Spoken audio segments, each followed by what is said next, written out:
Well, good evening, Little Masters, and welcome to episode 265 of the Prancing Pony podcast, where, well, our recording booths do not have floors of polished stone. Talk about terrible acoustics. Yeah, not to mention the vaulted ceilings and marble pillars, but... What a nightmare. I know. Pull up a bench in the common room and join us, folks. I'm Corey Olson, the Tolkien Professor, and I'm here with the man of the West, who has hunted the wild kine of J.R.R. in the far fields of Rhûn, Alan Sisto. Now, to be fair, that story's been blown out of proportion. All I did was stop for a burger on a road trip through Rhûn. It might have been wild kine, I don't know. I mean, just to be fair. Corey, it's hard to believe this is the last of our 4 episodes together. It feels like we just started. I hope the breakneck pace of our discussions won't keep you from returning sometime. Well, I may need some time to recover. You know, I've been feeling a little bit out of breath increasingly as the month has gone on. But all in all, no, it's been great. I've enjoyed being here and looking forward to our last discussion here. I have enjoyed having you here. It has been a real pleasure, and I hope our listeners think the same. I'm sure they will. Tonight, folks, we are going to walk through the throne room and meet the Steward of Gondor himself, Denethor, in the third part of Minas Tirith, the first chapter in The Return of the King. Finally meeting Denethor. I love how we've gotten the whole, we got the landscape around, and now the city, and now we're coming into the throne room and to Denethor here in like the center of everything here. Oh man, so cool. It is going to be great. Yeah. Now, of course, some of you are hearing this show for the very first time. To those, we bid you a warm welcome. Here at the Prancing Pony podcast, we are reading, talking, and often joking our way through Middle-earth, a few pages at a time. We take a deep dive into the lore, we explore how the story came to be, talk about our favorite themes, and a lot more. But in a lighthearted and fun way, like a couple of friends chatting at the pub. And we're glad you've joined us. And I'm sure you'll be glad you joined as well. But before we get to tonight's chapter discussion, it's time to do something a little different for our intro segment here. I don't think I've ever done this. I'm going to interview my co-host. You're okay with that, I hope? Yeah, here we go. Let's do it. All right. Well, of course, I could sit here and ask 100 questions. Honestly, I could have an 8-hour interview with you if you were willing. Our conversations are always fascinating, and we genuinely never run out of things to talk about. But in the interest of time and of getting to our eventual meeting with Denethor, I'm going to try to keep this interview focused. I want to talk a little bit about Amazon's new show, The Lord of the Rings, The Rings of Power. Now, for those of you in the audience who are thinking, let me tune out or skip forward 10 minutes, I don't want to talk about the show itself. I don't want to talk about the lore or anything like that. That's all been done enough. You and I each have our own shows talking about that. What I want to do is talk about it from a fandom perspective. So I'm going to start with this question. In your observations so far, is Amazon's adaptation bringing new fans, already bringing new readers to the books? And if you don't have the data yet to back that up, what do you think it's going to accomplish in, let's say, comparison to the previous big adaptations?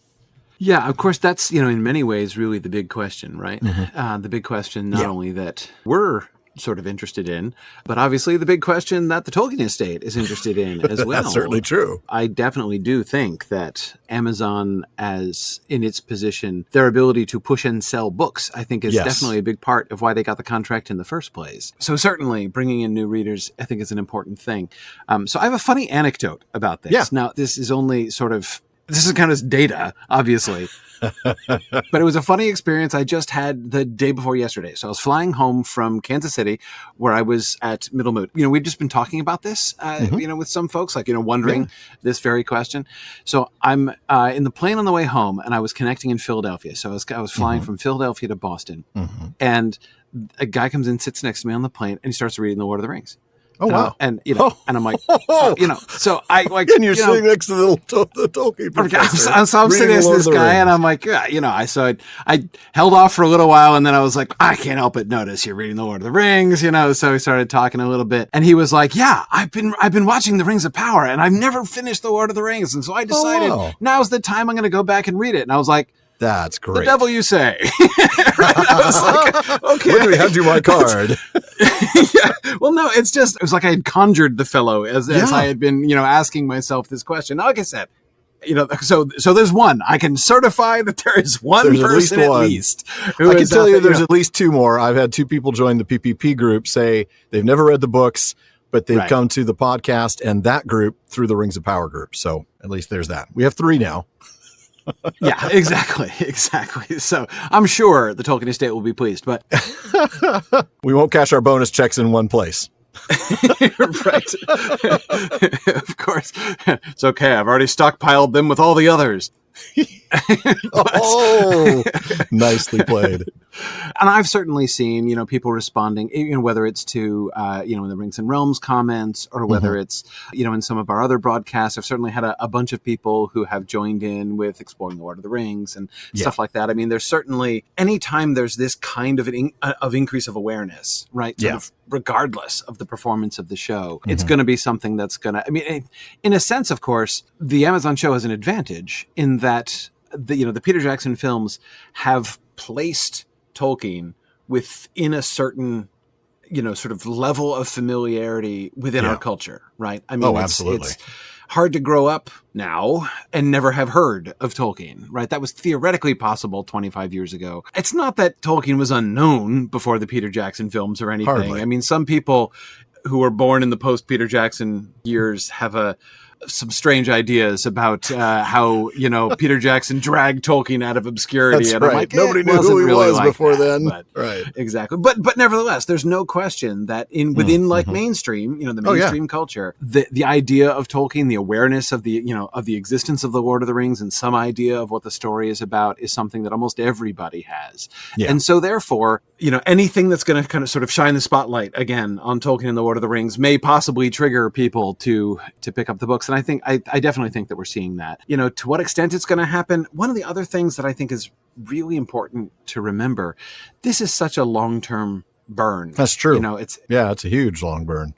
So the Peter Jackson films were spread out over 3 years. So it's not like it was a one single event kind of deal. No.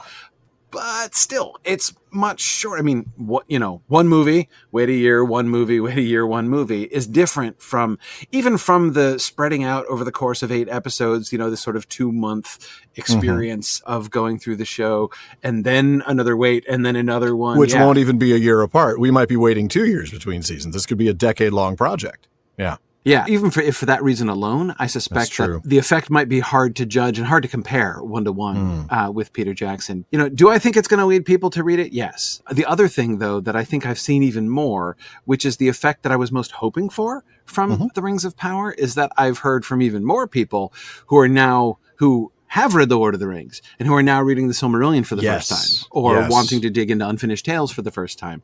Because now they're like, man, there's all this stuff that I don't know about. What's this Numenor thing? Right. Yeah, exactly. And so, and I'm excited for the Fall of Numenor book to come out so that people can get all that stuff. Great timing with that, of course. Not an accident. No, exactly. The uncoincidental but excellent timing of that. Fall of Numenor, spoiler warning. Exactly. Those of you watching hard the show, to conceal the spoilers when it's in the title. Presumably season 4, maybe, who knows? But that's my guess. But anyway, so that's the thing that I always thought was really the interesting element of this. Was it going to take people off the street, introduce them to Tolkien for the first time? I think that's happening to some extent. I think there will be people who have that experience, but there's this sort of second level, which I don't think Peter Jackson's films provoked. Now, Tolkien does provoke that. So many people who discovered Tolkien through the Jackson films then went on to read the Silmarillion and whatever. But there was nothing about the Jackson films that prompted somebody who'd read The Hobbit or The Lord of the Rings to then say, I want to read the Silmarillion now. Right, exactly. But that's happening now. People are wanting to read the Silmarillion or read Unfinished Tales or maybe even dive into some history of Middle-earth for some of those deep cuts. And that is an interesting thing. Yeah, no doubt about it. Exactly. And that I think is something which, especially for Prancing Pony community, and the Signum University community, that's an awesome thing. The more that kind of level of engagement and the opportunity for further conversations about all this stuff, that's really wonderful. So, from the beginning, I have been saying whether the show is excellent or whether it's a disaster, it's going to create interest, and it's going to create interesting conversations. So without kicking up the hornet's nest, I'll just say the Lord of the Rings and the Hobbit films did that, and they were radically different, cinematically speaking. Radically different. Absolutely. Yeah. No, that's exactly right. And I can't tell you how many people who I've my opinion on the Hobbit films is pretty famous. We did an episode on the films on each set. Yes. And I can't tell you how many times I have listeners come to me and say, I know you bash on the Hobbit films, but that's how I got introduced to Tolkien, because they're younger. Right. Maybe they were too young for the first set of Jackson films. They saw the Hobbit, they were interested, and now they're part of our community, and they're just as valuable a part as the folks who've who read the Lord of the Rings when they first came out and were published in the 50s. So yes. It's an amazing thing to see, no doubt. That is one of the things that I was trying to remind people of. Like, remember that everybody who said, like, no, it's going to be terrible and it's going to destroy Tolkien. And I'm like, dude, Tolkien survived the Hobbit films. Exactly. Like, it's going to be okay. Tolkien's bulletproof. There's nothing you can do to destroy Tolkien. I just have to tell you that. Absolutely. And no matter how bad the show may be. And so far, I may have my gripes, but I'm not going to say it's a disaster. So no. If nothing else, we still need more data. But exactly. Yeah. Well, again, much slower burn. Right? Yeah, exactly. And a much more slowly unfolding story. It's the kind of thing I could easily see it taking until season 2 or season 3 before things really begin to come together. And I mean, so who knows? I'm very willing to be patient. Exactly. Give it some time. But I do think at the end of the day, I really cannot imagine this not being a net positive thing for the Tolkien community as a whole. Even if it ends up being mediocre or even a little bit less than that. Right. You're right. It's going to bring a lot of new readers, a lot of new people in the community. Well, speaking of the community, there certainly have been some positives out there in terms of the new readers, like we just talked about, but there have also been some unique challenges in the fandom. Let's be honest. Long before it even debuted, The Rings of Power was very polarizing, and it seems it still is.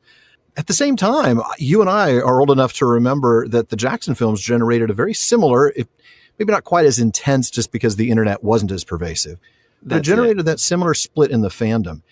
Given time, knowing those negatives, knowing those reactions that are out there, what do you think the long-term impact of this show is going to be on the Tolkien community as a whole? Not just the new people coming in, but the folks, those of us who've been here for decades. Yeah, well, I guess a few things there. The first is I would just go back and underscore several times what you were just saying about, I think the number one difference between the reaction, the responses to the Jackson films and the responses to the Rings of Power show is the internet, the state of the internet, the state of social media. If we had a YouTube full of people monetizing outrage, and if we had social media whose algorithms not only thrive on, but seek to perpetuate controversy and extreme reactions, I think we would have seen a very similar thing. I think you're right. Yeah. And people who don't remember that are either too young or are like fooling themselves with this golden haze of, nostalgia over, looking back. Yeah, the community was pretty split. I remember it as well as you do. Yeah. I still know people who loathe the Peter Jackson films with every fiber of their being. Tolkien fans and Tolkien scholars from who've been around Tolkien for a long time and still have no truck with the Peter Jackson films, no matter how people like them. Thank you for using that phrase, by the way. That is a phrase that is underused. I want no truck with that. That's right. I think the first time I said that, my wife looked at me and thought I had cursed. I'm trying to explain. No, it really is a phrase. It's not a euphemism. I'm not trying to. It's not like a blooper word. It means something. Right. Anyway, I totally digress, but I love that phrase. Yeah. There are people like that. There are, and honestly, I think that most of the people who feel like that have just kind of gone quiet over the years. Like it's not a fight worth having anymore, and they can just kind of let it go and not worry about it so much. But again, even that was easier to do back in the day. That's true. Enjoying something without being yelled at for it was easier back in the day. Disliking something and just kind of going away and trying to ignore it and go your own way was easier back in the day. That is fair. I mean, the folks today who don't like Rings of Power are having a much harder time getting away from it than those who were maybe, less excited about the Jackson films. Yeah, exactly. So I really don't think that these kinds of circumstances can be underestimated in their impact on what we're seeing. Another sort of variable in all of this is the just resistance to Amazon, resistance and resentment to Amazon as a corporation. There are tons and tons of people. Nobody was like, oh, I hate this show. I refuse to think anything positive about this show because that dang New Line Cinemas is involved. That's true. Nobody said that. Nobody said Peter Jackson's a terrible human being and therefore I won't support his projects. Right. It's, the criticism of Amazon as a corporate entity, the criticism of Jeff Bezos, and some of which is understandable, right? I mean, he's not going to win any awards for Employer of the Year. There's some truth to that. I don't know. I mean, I'm not speaking against anybody who has strong convictions on that point. Of course. All I'm saying is it's a confounding variable. If you're considering a variable that was not there. That was not there with the Peter Jackson films. And so again, it's, on top of the other one, it has created a whole thing. Yeah. A whole thing that really was not an issue. Yeah. And I think you touched on it earlier that social media is a big basis for this, right? And, it's a lot more active than it was during the Jackson films.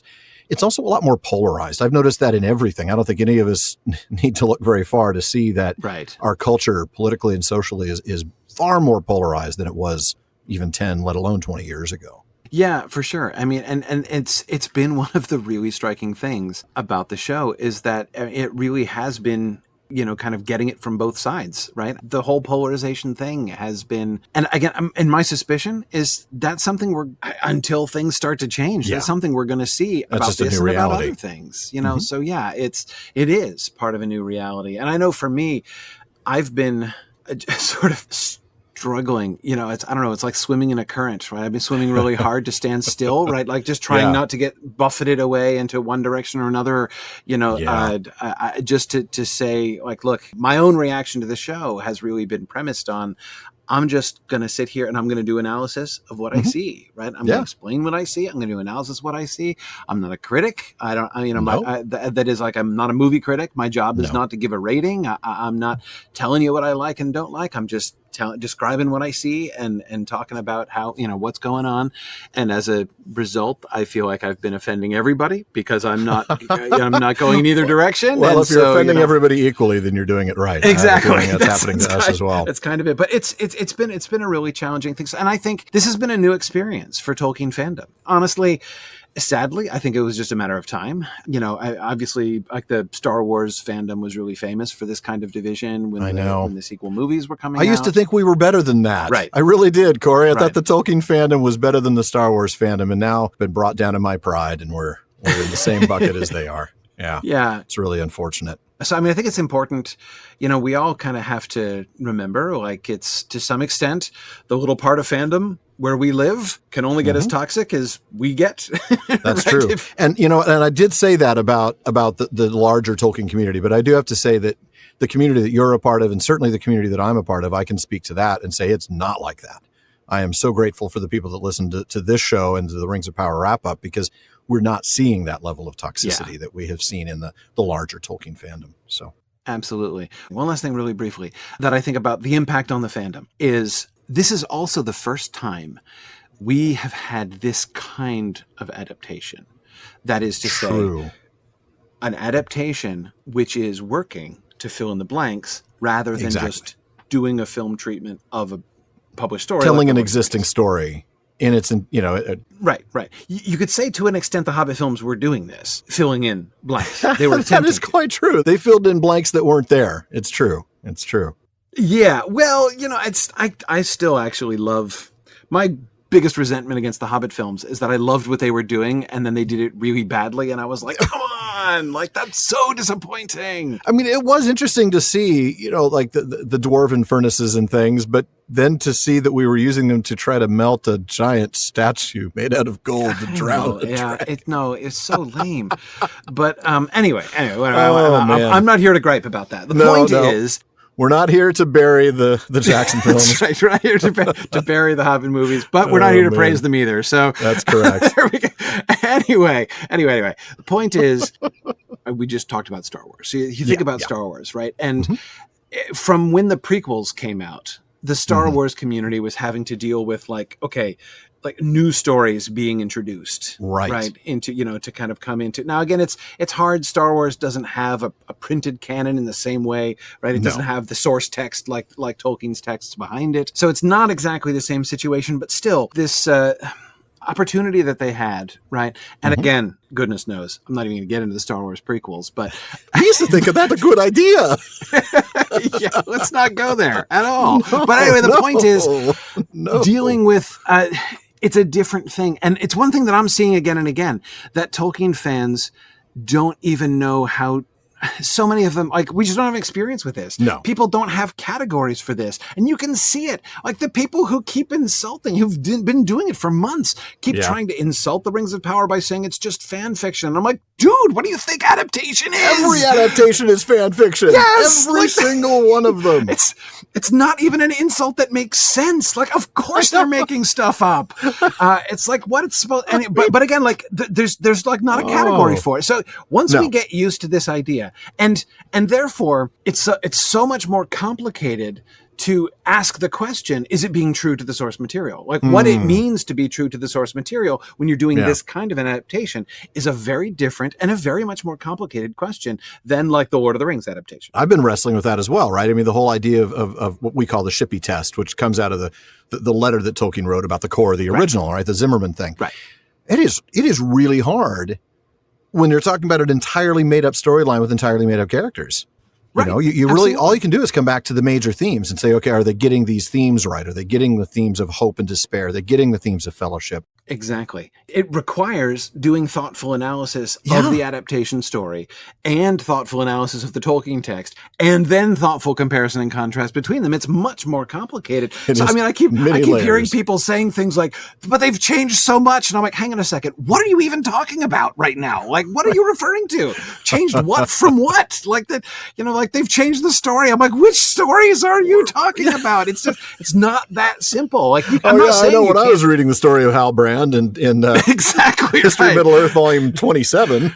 No, it's again, that's not to say that the question of faithfulness can't be asked or can't be answered, but it's a much more complicated totally question. Different thing. And so in some ways, I'm really excited for Tolkien fandom to kind of grow into this, like learn into this and begin to build a vocabulary for discussing this. And I think it has to lead to really a richer appreciation and understanding of Tolkien's works. And I love that. Yeah. I think that's what I love about adaptations in general, right? Even when they're horrible, adaptations draw your attention to stuff in the original, like even just in as much as saying like, wow, they missed that entirely, right? When you see something, I'm not sure that the Russian Fellowship of the Ring helped me in any way. I don't know. The Russian Fellowship of the Ring helped me, I think, in innumerable ways. Well, really. yes.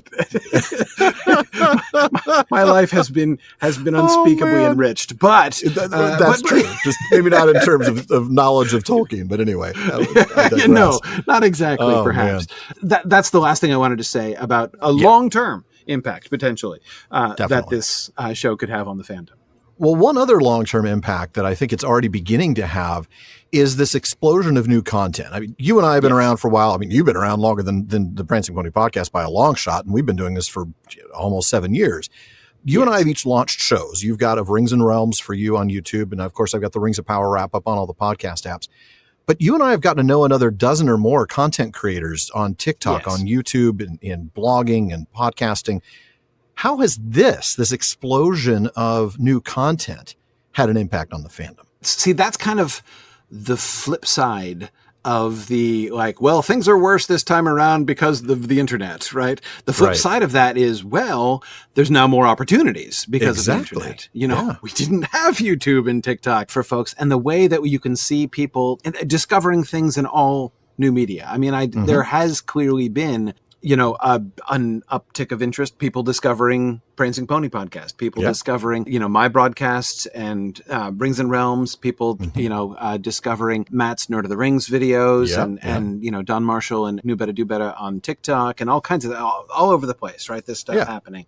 And that's exciting. It's great to see. And I think that this really has the potential. I will be interested to see how the sort of the state of the fandom grows, with more opportunities. Again, I think that this is inevitably, almost looping back to the first question, I don't know, at the end of the day, I don't know how many people are just going to watch the Rings of Power show and then like reach for the Lord of the Rings, off a bookshelf, order it or, get it from the library and read it. I don't know. I think it will happen, but I don't know. Yeah. But what I do suspect is that many more of them will go and watch folks on YouTube and TikTok and download podcasts and stuff. And after that, we'll read. We'll read The Lord of the Rings. And that's what we're already seeing. I can think of a couple of people who've joined the Prancing Pony podcast group and have said specifically, I came to this group from the Rings of Power wrap-up, and I came to that podcast from the Rings of Power show, and they've never read Tolkien, or they just never got around to finishing The Lord of the Rings, and they're doing it now. And I'm so excited that that's the new reality. Yeah. So yeah, you're right. The internet giveth, the internet taketh away. We might have, a real problem with toxicity in some corners of our fandom, but the fact is the fandom as a whole is growing, and now we're finding more and more people finding ways to serve that community, and I love that. So good stuff. Well, let's go ahead and get back into the text. I still have you here for just a little while longer, so let's get into it. That's it. I'm looking forward to this one. Let's go ahead and dive into the chapter. We're going to pick up exactly where we left off. Recently Gandalf knocked on the door. So what's going to happen next? Corey, why don't you go ahead and tell us? All right, here we go. The door opened, but no one could be seen to open it. Pippin looked into a great hall. It was lit by deep windows in the wide aisles at either side, beyond the rows of tall pillars that upheld the roof. Monoliths of black marble, they rose to great capitals carved in many strange figures of beasts and leaves, and far above in shadow, the wide vaulting gleamed with dull gold.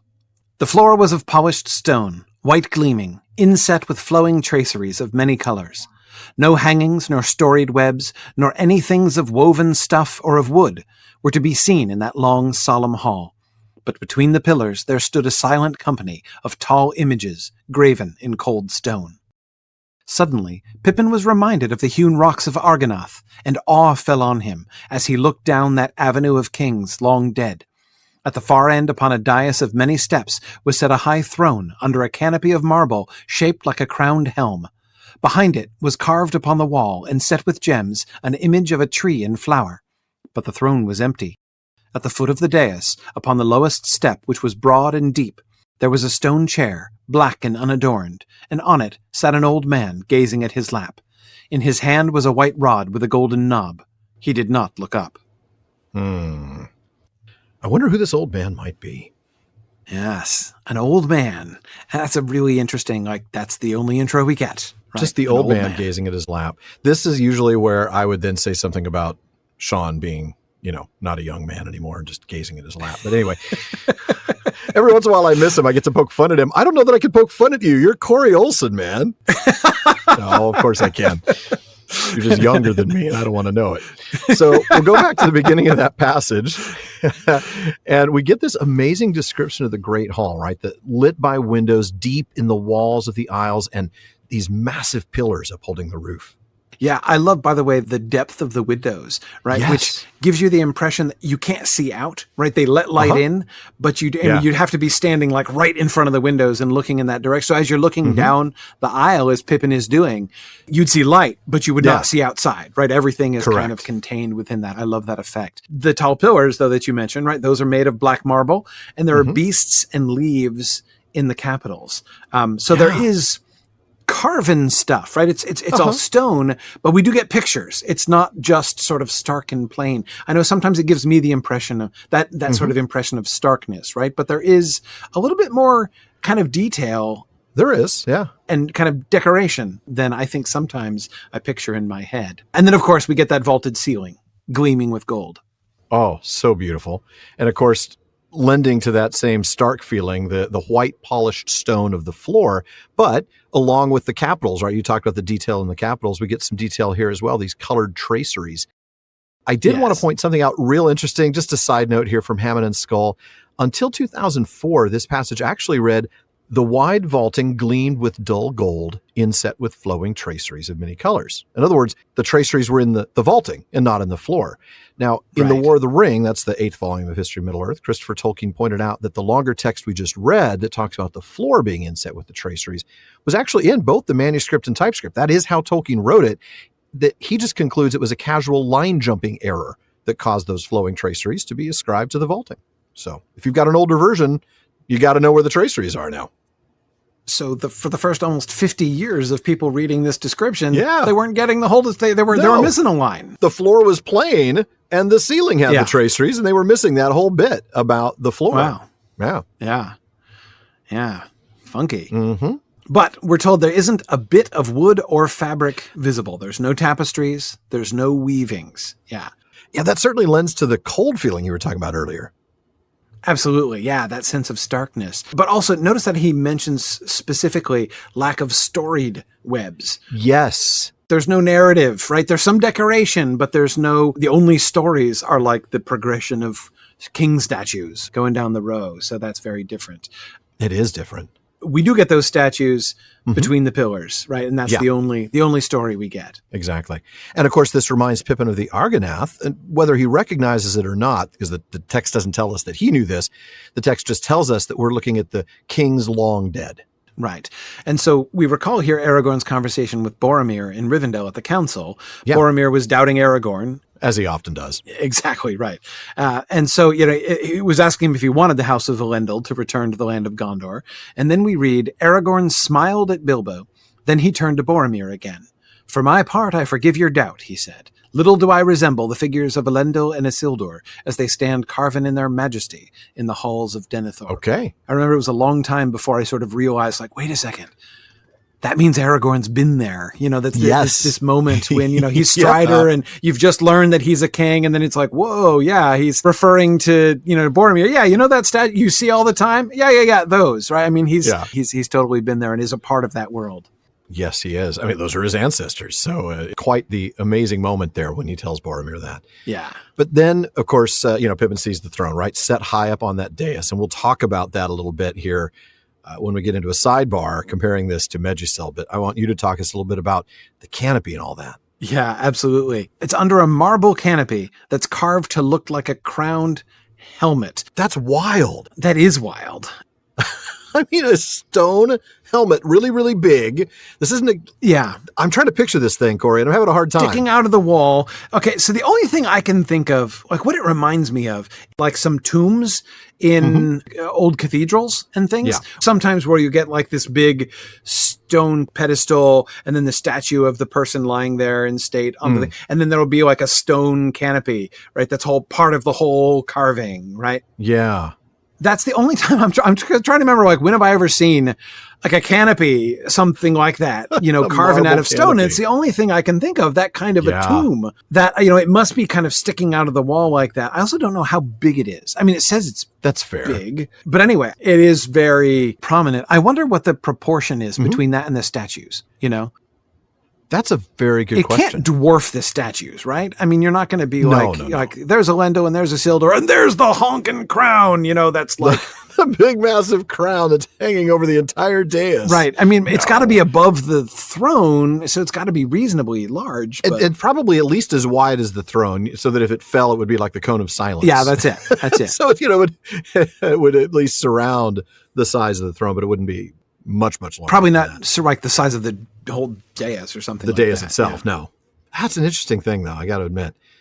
So again, you mentioned earlier there was no storied web, none of those things. We get the same mention here, right? There's no tapestry, there's no canvas art. It is all carved. It is all stonework.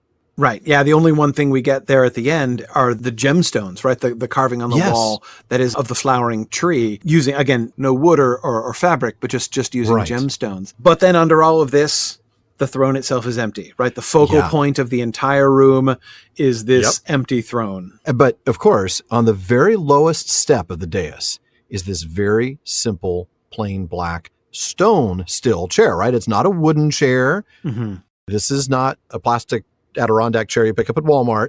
This is a plain black stone chair, and it's where Pippin spots this old man, like we talked about. It's like, what an interesting introduction. I mean, he knows who this is because Gandalf's told him, but Pippin just sees an old man looking down into his lap, and he's holding this rod that's white with a gold knob, and we'll talk about that rod here in a little bit too.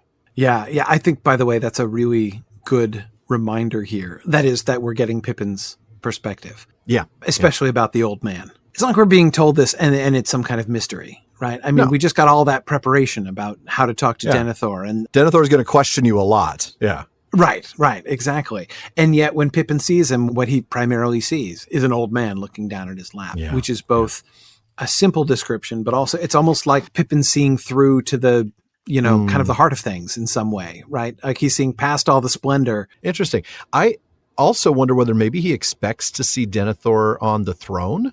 Mm-hmm. this must not be Denethor because he's sitting in this chair. Denethor's out, and there's just this old dude sitting on the little chair over there. Yeah, exactly.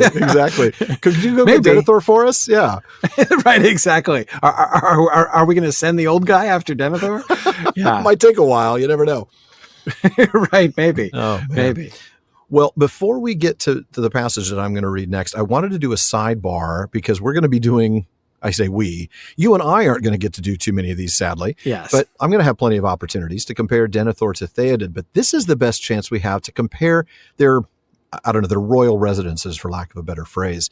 And yes. I'm going to try to highlight the differences in the italics. It's one thing to do this in text. It's another thing to try to do this as I speak, but I'm going to do my best. I want to reread that passage, in this case, the passage when Gandalf and the three hunters make their way into Meduseld.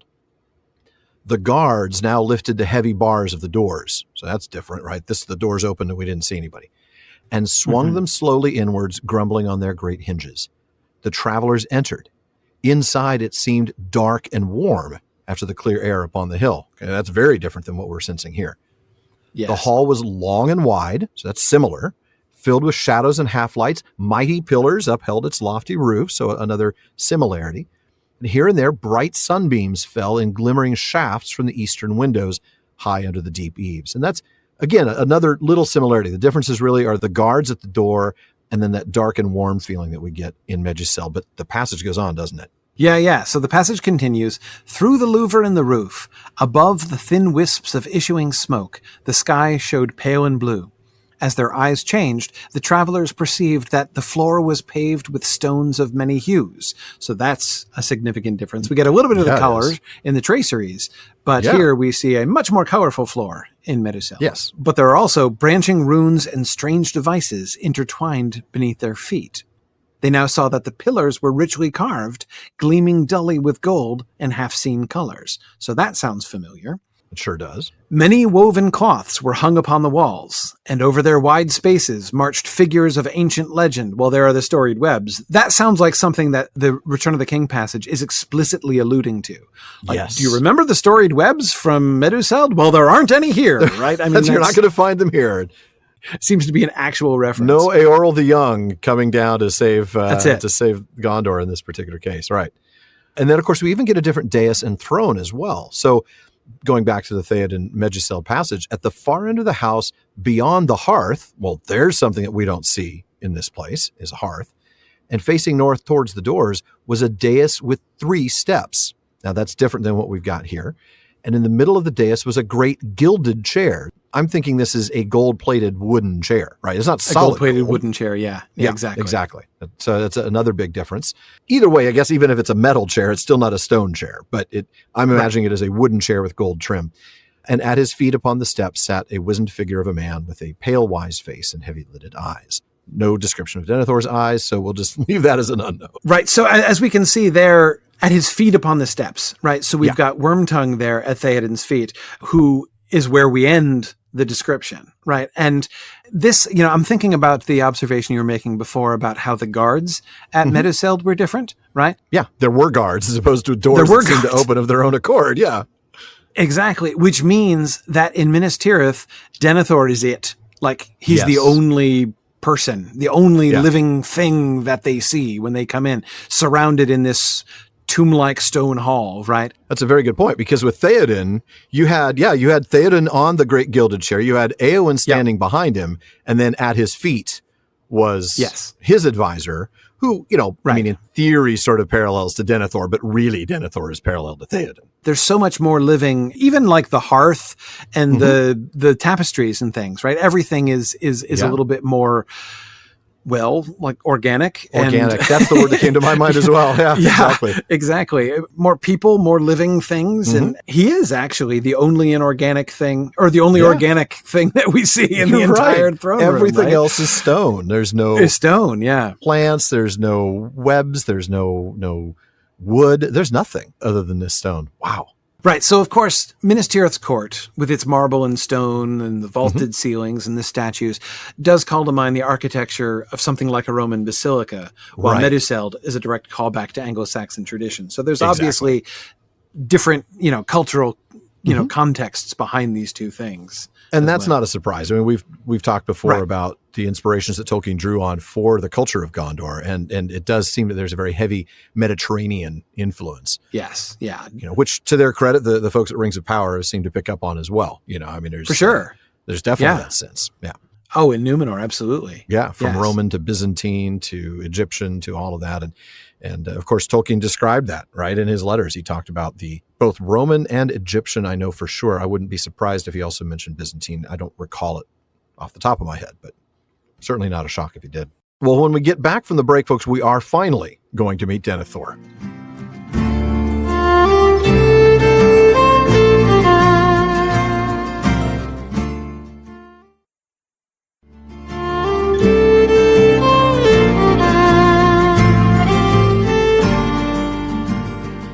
Well, before we get back to the text and to the old man gazing in his lap, we want to make sure you know that even after you've listened to this episode, there is a lot more talk going on at the Prancing Pony Podcast. The PPP has an amazing listener community. They're always coming up with great questions and discussions across all our social media spaces.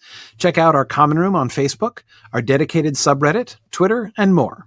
Now on Facebook, just look for the Prancing Pony Podcast.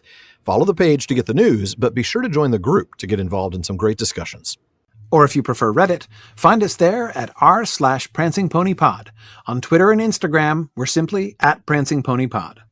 And please be sure to check out the Rings of Power Wrap-Up. That's my new podcast with Sarah Brown and James Tauber, where we discuss, analyze, and speculate all about Amazon's television adaptation of J.R.R. Tolkien's Middle-earth. Alan, James, and Sarah take deep dives into the lore behind the show, or the lore that should be behind the show, talk about themes and characters, and a lot more. So look for the Rings of Power Wrap-Up, subscribe wherever you listen to podcasts, and check @Rings Wrap-Up on social media for more. All right, Alan, it's time actually to meet Denethor. Are you ready? I'm as ready as I'm ever going to be. Here we go. Hail, Lord and Steward of Minas Tirith, Denethor, son of Ecthelion. I am come with counsel and tidings in this dark hour. Then the old man looked up.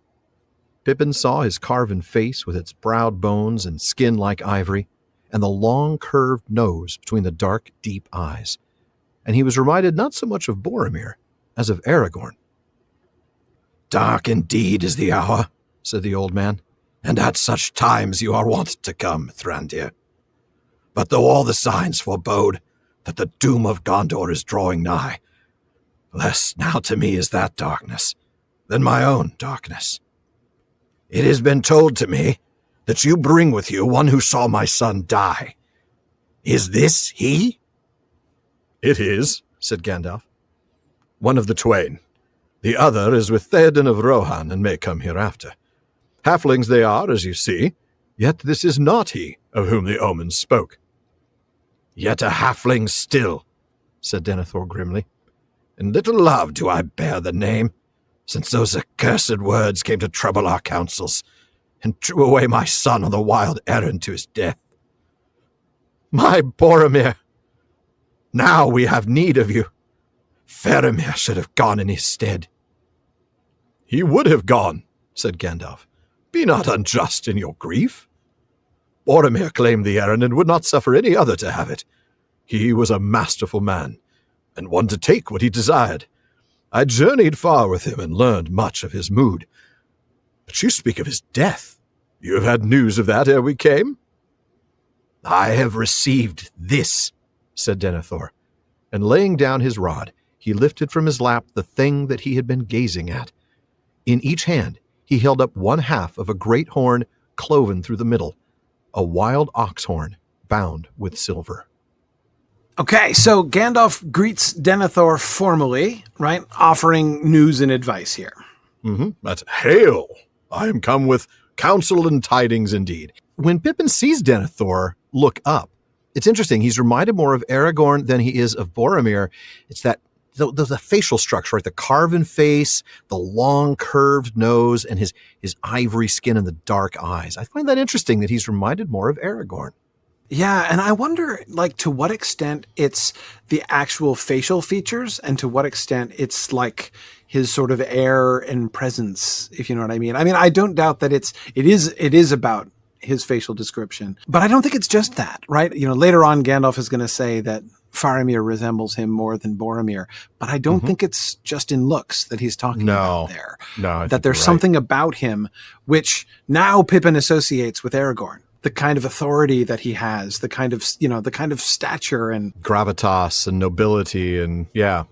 Exactly. And Denethor's got it. And Boromir, great guy, but he was not the same way. He did not have the same presence. No. I've often thought that Pippin's comparison here is sort of attached to intangibles as much as the visible elements there. But that's a good point. I mean, I know we see the description of the physical things, but I think you might be right. It's what he sees, especially maybe the dark, deep eyes. There's something in his look, not the physical look, but the eyes that make him think of Aragorn. Yeah. Very interesting. Right. Now, when Denethor speaks, man, he is so formal again, just like Gandalf. Yeah. I mean, the two of them, hail Lord and Steward, right? I am come with counsel. Who talks like that? I am come with counsel and tidings, right? Nobody talks like that. I mean, even Gandalf doesn't normally talk like that. No, you're right. That is even stilted for him. Yeah. Yeah, it is. And similarly, you can hear Denethor echoing that back. Right? Dark indeed is the hour, and at such times you are wont to come, Mithrandir. Again, who speaks like that? Yeah, no, exactly. Though I think I might try just for fun and see how people react. Right. I mean, the reversal, he's, dark indeed is the hour, the subject-object reversal, right, at the beginning. And at such times you are wont to come, Mithrandir. But though all the signs forebode that the doom of Gondor is drawing nigh, less to me now is that darkness than my own darkness. And even there, it's less now to me. Yes. Like even you slipped into the less to me now, because that would be the more natural way to saying it. But he even flips it around, less now to me. That he really is archaic in this pattern, and the word order itself is really old. We kind of observed this a little bit with the Council of Elrond chapters, when not so much when Boromir spoke, because like you said, he does have that formality, but not as much. It's when we had Gandalf reading Isildur's lines, where it was really archaic. Oh, yes. Absolutely. Yeah. Where not only did he say it in these weird word orders, but he also included these and thous and things like that. Right. Yeah. Right. Exactly. But yeah, of course, in the midst of all of this rhetoric that we get from Denethor, we see him immediately hitting the same note everybody's hit with Gandalf. Right. That dark is the hour, and at that time, Gandalf is wont to come. Things were getting bad. I knew you were coming. We had a pool going. I think I had Thursday before noon. I win. Right, exactly. Yeah, and it kind of makes you wonder which way they're emphasizing it, right? Like, either is it, wow, things are really bad. I wonder when Gandalf is showing up, right? Or is it, Gandalf is here. Well, crap, things must be really bad. I was kind of hoping that things, we might pull out of this, but now, oh man, right? So either way you think about it, right? This association is very clear. Why not both? Yeah, why not both? Exactly. Yeah. My goodness. Yeah. But then he makes this odd comparison, right? Even though it looks like Gondor is about to get wiped off the map, and yeah, sure. Okay. That's dark. I'm the steward of this country and all that. It's nowhere near as dark as my personal darkness. Exactly. Personal darkness is worse than his cultural darkness. Absolutely. One could uncharitably read that, right, as Denethor being feeling very sorry for himself, right? Okay, yes, Denethor, your kid died, but guess what? Lots of people's kids are about to die. The war is about to start. Everybody's kid is about to die. Yeah. Everybody's kid is about to die. Exactly. You should not be prioritizing your own personal darkness over the darkness of your country at this time. But as I say, I think that reading is a little bit uncharitable. I think that he is emphasizing the extent of his own sorrow rather than trying to downplay the darkness of the country necessarily. I think you're right. I think it's also a political move. It's a savvy move because it's his segue into immediately questioning Pippin. Right. Exactly. It's a tool. We know who Denethor is, and it is absolutely a move on his part. It is It is moving a particular pawn 2 squares forward to start the game. Yeah. Absolutely. Well, again, I come back to the rhetorical balance of that phrase, right? Less now to me. Yes, I did read it right that time. Less now to me is that darkness than my own darkness, right? This is not the spontaneous emotive speech of somebody who's overcome by his own grief. This is a carefully prepared, he's not had to rehearse this for hours, but I bet you he's been rehearsing it for minutes. We know that he knows they're coming, and we know that he knows it's them. So he's going to be prepared, and he's already thought this through. Opening moves. his choice segue into his grief over Boromir, which is going to be his way into questioning Pippin, as you said. Mm-hmm.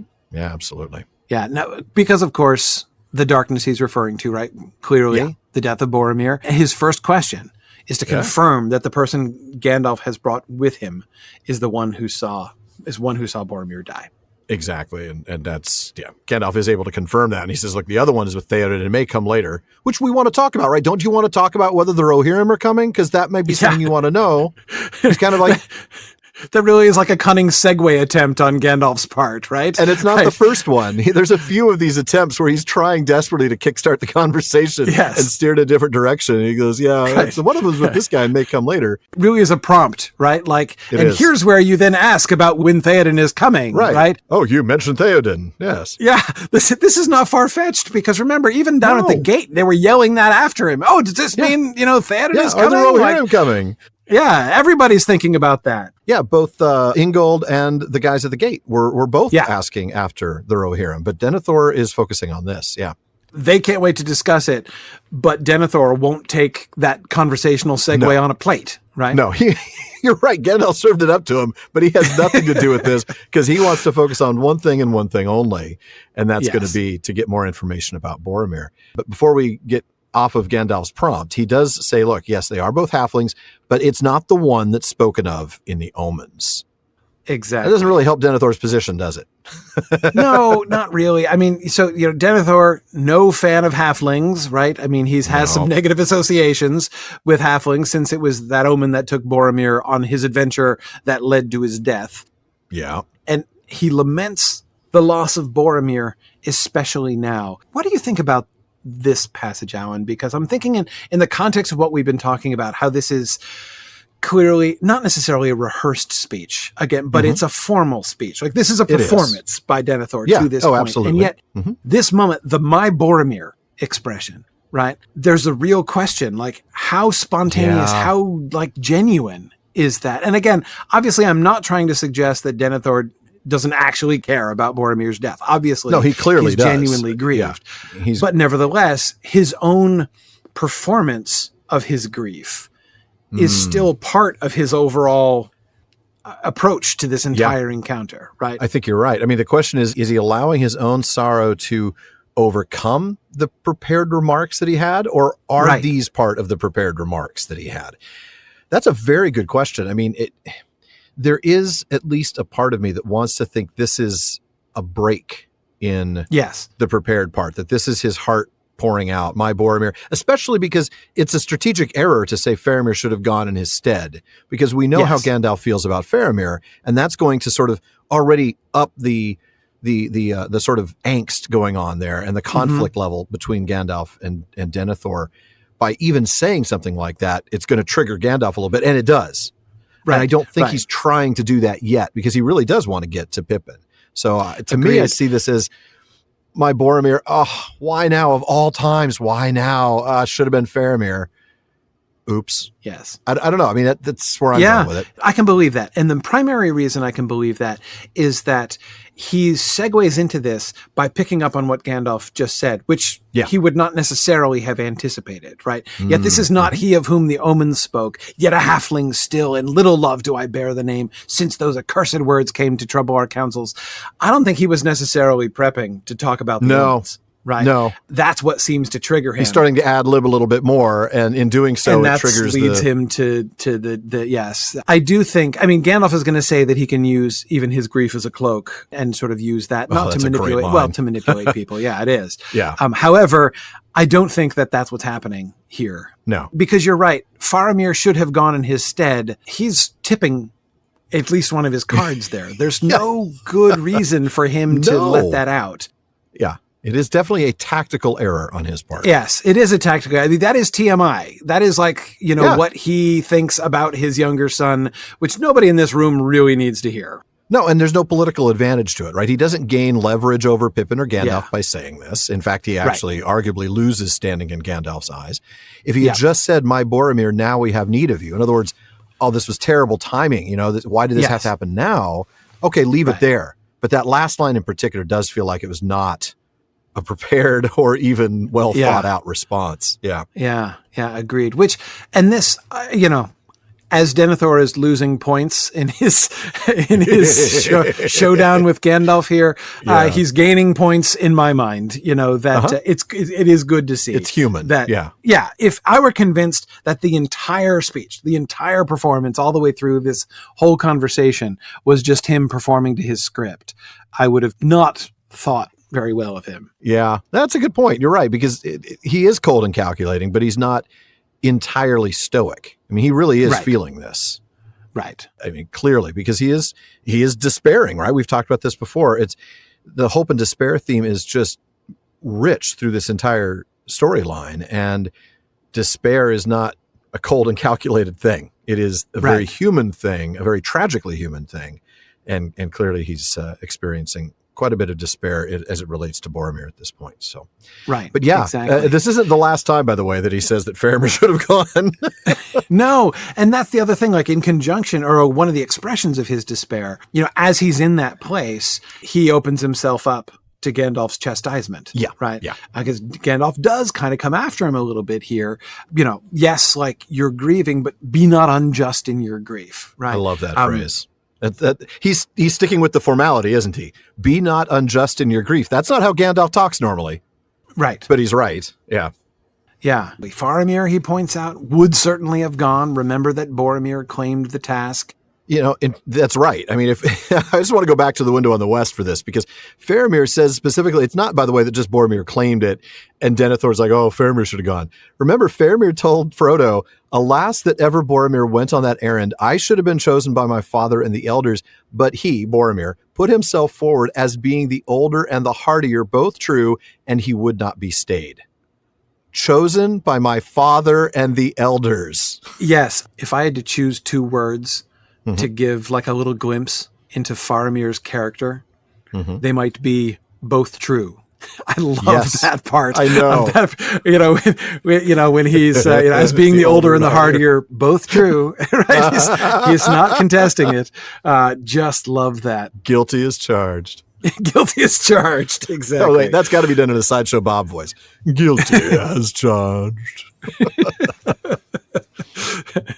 Yeah. The interesting thing here is Denethor's own response, right? I mean, we learn from Faramir that Denethor himself, along with the elders, chose Boromir to go on this quest. And Denethor, in that moment of grief, was conveniently forgetting the fact, right? Faramir should have gone in his stead. Now, I mean, or he's chastising himself. Right, potentially, without mentioning it, but Faramir should. I mean, he wasn't intending to mention any of this. If our reading is correct, That's right? true, right? But so his last statement then could be taken as a compound slighting of his living son. That's a fair point. Yeah, Faramir should have gone in his stead because I should have chosen Faramir to go in his stead. Because I was a bonehead, right? And I deeply, deeply regret. Why did I send my good son? Yeah, exactly. I should have sent the spare instead. Seriously, the heir and the spare. Good point. Yeah, exactly. Oh man. When Gandalf brings this up, right, about Boromir claiming the errand and would not suffer any to have it, notice that Gandalf is placing entirely on Boromir, right? He was a masterful man and one to take what he desired. Exactly. Right? This is one to take what he wants. He gets what he wants. He is Boromir, right? I mean, he is the captain of the football team. He is the homecoming king. Everything goes his way. He's the guy whose life is charmed, and he gets everything he wants right up until he gets the orc arrows. But he does take what he wants. He's just the guy who does that. And Denethor should know that. But then, of course, that's when Gandalf shifts gears, right? He asks, you've already received news. Wait a minute. How did this happen? And that's when, of course, Can we roll it back a little bit? Right. Denethor, how are we having this conversation right now? What we were talking about is death. Wait a minute. Just wait a minute. Well, and it's especially ironic because it was Gandalf yelling at Pippin for telling Ingold, right? This tidings should have been first told to the father. Oh man, like spoilers in Gondor, right? Boromir's dead. But now it turns out, no, actually old news, right? The father's already knows somehow. He already knows because of course he's now holding in his hands the two halves of Boromir's horn cloven right down the middle. It's what Faramir saw, and it's a powerful moment. And we're going to read directly from there. I'm going to have you pick up with Pippin's response to that. That is the horn that Boromir always wore, cried Pippin. Verily, said Denethor, and in my turn I bore it, and so did each eldest son of our house, far back into the vanished years before the failing of the kings, since Verondil, father of Mardil, hunted the wild kine of Arra in the far fields of Rhûn. I heard it blowing dim upon the northern marches 13 days ago, and the river brought it to me broken. It will wind no more. He paused, and there was a heavy silence. Suddenly he turned his black glance upon Pippin. What say you to that, halfling? 13 days, faltered Pippin. Yes, I think that would be so. Yes, I stood beside him as he blew the horn, but no help came, only more orcs. So, said Denethor, looking keenly at Pippin's face, you were there? Tell me more. Why did no help come? And how did you escape? And yet he did not, so mighty a man as he was, and only orcs to withstand him? Pippin flushed and forgot his fear. The mightiest man may be slain by one arrow, he said, and Boromir was pierced by many. When last I saw him, he sank beside a tree and plucked a black-feathered shaft from his side. Then I swooned and was made captive. I saw him no more, and I know no more. But I honor his memory, for he was very valiant. He died to save us, my kinsman Meriadoc and myself, waylaid in the woods by the soldiery of the Dark Lord, and though he fell and failed, my gratitude is none the less. All right, so going back to the beginning of the passage, I love this. Pippin, studiously ignoring Gandalf's request to speak as little as possible, cries out, hey, wow, I know that horn. That's the one Boromir always wore. Wait a minute, would you shush? Well, I was going to say, is this a spontaneous thing by Pippin? Well, of course it is. Of course it is. It's something Pippin said, so it's therefore spontaneous. Pippin is the definition of spontaneity. Right. But I'm just trying to think of like what's behind his spontaneity here. Like, is it spontaneous in the sense of he feels like he can improve this situation somehow? Like, or, no. or like, I mean, I'm not saying that I think he's correct about that, but like, or is he just genuinely overcome? I think by he's seeing, overcome. by seeing, so it's just the surprise. Oh, wow, that's Boromir's horn. Right, yeah. I think that's all it is. It's genuine surprise, and oh my, that's the horn, which I just can't say that, Pippin. Yeah. Exactly. So anyway, so Denethor, of course, confirms it, right? Saying that the eldest son of our house has worn this for years. And that I want to do a real brief, like a mini sidebar on what he means by our house. He's talking about something called the House of Hurin. Now, it's not that Hurin. It's not Aure and Tuliva Hurin. You know by now how often Tolkien reuses names, so that shouldn't come as a surprise. This is, in fact, the House of Hurin, Hurin being the steward to King Menardil. Now, he was also kin to King Menardil. And Hurin was the first recorded steward of Gondor. There had been previous stewards, but the office had been established originally about 1,000 years before by King Remendikil I. But after Hurin of Emin Arnin, the stewardship became connected exclusively to his house. Right. In fact, about 200 years later, under the stewardship of Pelennor, it became hereditary, and the title of steward passed from father to eldest son in the line of the House of Hurin. Much to the dismay of all the other houses. Right, exactly right. But of course, the horn doesn't date back that far, just the line. Well, no. Yeah. The horn is said to date back to just after the stewardship of Pelennor, his son Verondil, whom Denethor mentions here, who served King Eärnil III from Third Age 1998 to Third Age 2029. So still a little over 1,000 years. But notice how that means it's almost as long as the stewardship, like since the kings, right? Yeah. It actually does date back to the time of the kings. Yeah. Right, exactly. But one of the last kings. It's not exactly identical, right? That like somebody made this horn on the day the king went away, but yet there's this kind of way in which the horns seem to sort of coincide over the time of the ruling stewards, which perhaps forebodes, now that that horn has been destroyed, that the time of the ruling stewards is coming to an end as well. That's right. So Verondil's son Mardil, the one named here by Denethor, he was the first of the ruling stewards after the apparent death of the last king, Eärnor, the one that we always talk about. You shouldn't have done that, man. Going off in a single combat against the Witch King. You got to know he's going to be Yeah, compounding his earlier mistake of not getting married and having babies, but got to produce that heir in the spare, man. Which is a surprisingly common mistake in Tolkien's corpus, one has to admit. Yes, it is.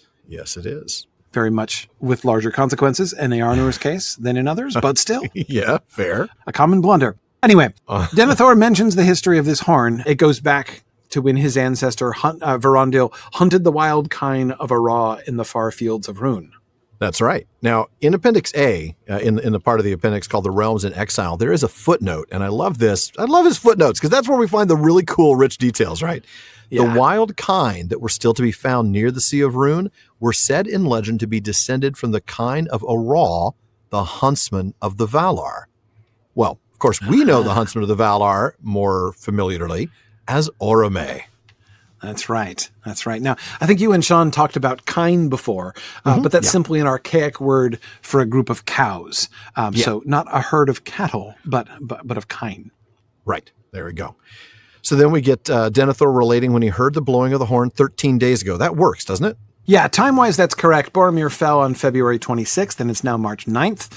February, of course, having 30 days. And you and Sean talked about it being heard this far south in a mailbag question. Oh, no. In episode We're going to do the sound thing, aren't we? We're going to talk about the... All right, fine.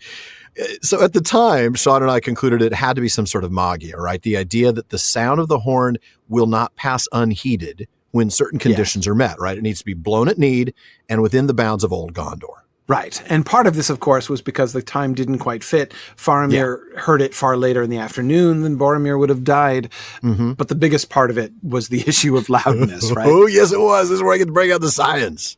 See, so if Denethor had actually heard actual sound waves and not some sort of magia where he just kind of hears it in his mind, the sound pressure levels at the time when Boromir blew his horn would have laid waste to all within a pretty large radius, right? So Minas Tirith, we look at a map, it's about 220 miles from Parth Galen as the crow flies.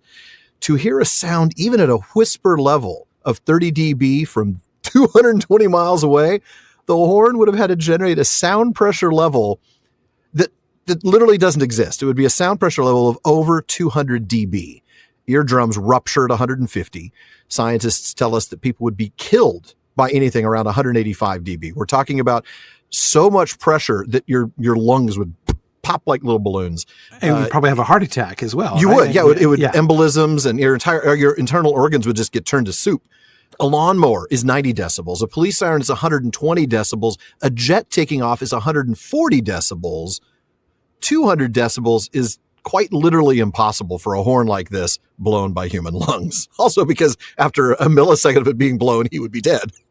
Along with all the orcs, which kind of solves the problem, but yeah. Pippin, who was just testifying to standing right next to him when he blew the horn, right? Hardy indeed is the race of the halflings of the north, that they could survive the immediate being at ground zero of this particular horn blast. 200 decibels. Yeah. Right. Oof, goodness. Right, exactly. But no, I agree. I don't think it's pure amplification, or rather, I don't think that it demands a practical and scientific solution to how could it be heard if it's blown, anywhere within the conditions. Certainly seem to suggest that there certainly is some kind of magic going on there. The question came up because I think it was a bag question. It had to do with the fact that Frodo and Sam didn't hear it, and they were just across the river. Well, across the river is not the bounds of Old Gondor, is it? No, it is not. So the magia kind of really fits that, doesn't it? Yeah, it really does. It really does. So the horn comes to Denethor later on, broken, and he asks Pippin what he has to say to that. Which, of course, puts Pippin rather on the spot. I mean, this is what Gandalf has been warning him about, right? He is going to put you on the spot. He's going to ask you pointed questions. He's going to be asking you the questions, not me, because he knows I'm pretty good at, navigating around things and not giving him the answers that he wants. And you, on the other hand, Pippin, are very likely to stumble into saying something you ought not to say, which is really what Denethor's hoping, isn't he? Clearly. I mean, not only is Pippin being put on the spot, he's being skewered with that last question, right? What do you say to that, halfling? Yeah. Right? And honestly, if he had said that to me, I'd have been like, what, to the family history of your horn? I think that's pretty cool, man. Right. Awesome. Sorry, it's all broken now and everything, because that was a super old horn, I guess, wasn't it? I mean, his... Guess you'll have to make a new one. Right, exactly. There are all kinds of pieces of advice you could give to him at this point. You got any Gorilla Glue? But it's not clear what he means. Like, what say you to that? Right. Right. Pippin does reasonably well under the circumstances, right? He's taken aback. Yeah. And he latches on to the one, I think he's actually doing pretty well to latch on to the relevant thing, right? 13 days. Oh, you're asking me about the chronology, right? Okay. I'm being prompted to give an account here. And so he confirms the date and then begins to give his account. Yeah. All right. I think so. All right. Yeah. Oh yeah. No, I stood beside him as he blew the horn, but no help came, only more orcs. So yeah, it slowly kind of comes out of him, but it certainly does not give him the opportunity to present a staged story. No, you're right. He's now having to come up with this very much off the top of his head. He's not going to be able to dissemble and sort of, try to be diplomatic here. But this is very much the opening that Denethor was looking for. This was why he started his conversation off the way that he did. And now that he has that opening, he jumps in completely, right? So you were there? Tell me more. Why didn't he just goes on from there, doesn't he? Exactly. Yeah. And what he's pressing him on, why didn't help come? That's a fascinating question to ask Pippin. Why didn't help come? I don't know. I'm not in command of the legions of Gondor. Exactly right. How did you escape and Boromir did not? If by escape you mean carried over the shoulder by an orc hundreds of miles to an evil wizard who wanted to do terrible things to me, I really did escape, I guess. Yeah. Right. He survived, but he didn't actually escape, right? But again, notice that Denethor, now, of course, it's quite natural Denethor might make that assumption, right? Because, I mean, here he is after all. So obviously, he wasn't killed or eaten by the orcs or whatever. And not visibly worse for wear, right? Right. Exactly. It becomes clearer as Denethor's response goes on that he really is making a veiled accusation. Right. Oh, yes, he is. Absolutely. Why did you escape and yet he did not? So mighty a man, and yet look at you. Yeah. Right. Yeah, exactly. That's the contrast. The contrast Talk about to something unnecessary to say. Yes. They critique you little person. Yeah. Exactly. Which it's interesting because it's almost like when he first says, why did no help come? One way to read that is, and so you were right there when he blew, why didn't you help him? Right. That's a very good point. Yeah, you're right. Why didn't you save this mighty man? Right. But then he's a mighty man and you're a little, runt. Yeah. So how is it that you escape? And it's like the either end of his paragraph kind of point in these two different directions. Right. Yeah. Pippin, you are guilty both of failing to save Boromir and also you're guilty of surviving when you were not mighty enough to help him. But you're apparently too mighty, for surviving when he failed to survive. So either way, Pippin, you're in big trouble. Yeah. Pippin knows it too. I mean, that he senses the unsaid thing. He knows this is an attack and a criticism and a questioning and an accusation. I love Pippin's response here, right? Mm-hmm. And in such contrast to his faltering statement before when he's put on the spot and he doesn't even know what he's... Pippin really rises to the occasion here, right? He does. Notice how his rhetoric ratchets up, right? Mm-hmm. His description. When last I saw him, he sank beside a tree and plucked a black feathered shaft from his side, right? I mean, it's like he's the court bard now all of a sudden describing this. He's adopting the same language and rhetoric technique that he's seen Gandalf and Denethor use, right? Absolutely. That's very formal and stilted sort of style of speaking, yeah. Yeah, we can hear it in the shape of his sentences. I saw him no more and know no more. The parallelism, just like Denethor's parallelism of his careful speeches, right? His vocabulary, right? And then I swooned and was made captive. That's not how Pippin talks. That is not at all how Pippin talks. Waylaid in the woods by the soldiery of the Dark Lord? Are you kidding me? That is not how Pippin talks. The soldiery of the Dark Lord. I don't even know Pippin knew the word soldiery. By the way, I don't know anybody knew the word soldiery, actually. That's a kind of an interesting word. But no, I mean, it's the thing I think that we should remember here is that for as much as Gandalf is gets his Pippin eye rolling in very frequently, and as much dread as Gandalf seemed to be anticipating of Pippin in the throne room and the kind of hay that Denethor was likely to make out of that situation. Yeah. Pippin does really, really well in this moment. He really does. He doesn't only respond appropriately. He gets the register and lives there. He really kind of topspins Denethor's scorn back to him. right? Top spins his. Oh, I like that. That is he really does. Really like, well he put. died to save us, my kinsman Mariotic and myself, waylaid in the woods by the soldier. And though he fell and failed, my gratitude is nonetheless. Right. Yeah. You might make petty accusations and imply, invidious, implications. Mm-hmm. I am going to speak with respect, and though he fell and failed, my gratitude is nonetheless. Man, even with the alliteration Pippin is making there, right? But again, his the respect and honor that he shows to Boromir, and also, but still, he fell and failed. Yeah, Boromir, he attempted to save our lives, right? He actually didn't. I mean, he didn't. If they wanted to kill us, they'd have just killed us, right? Right. I mean, we were captured. Boromir did not prevent that. Yes. Right. So he could have really stuck it to him if he wanted to, right? Denethor, it's really sad how your beloved son died a failure, right? He could have gone there.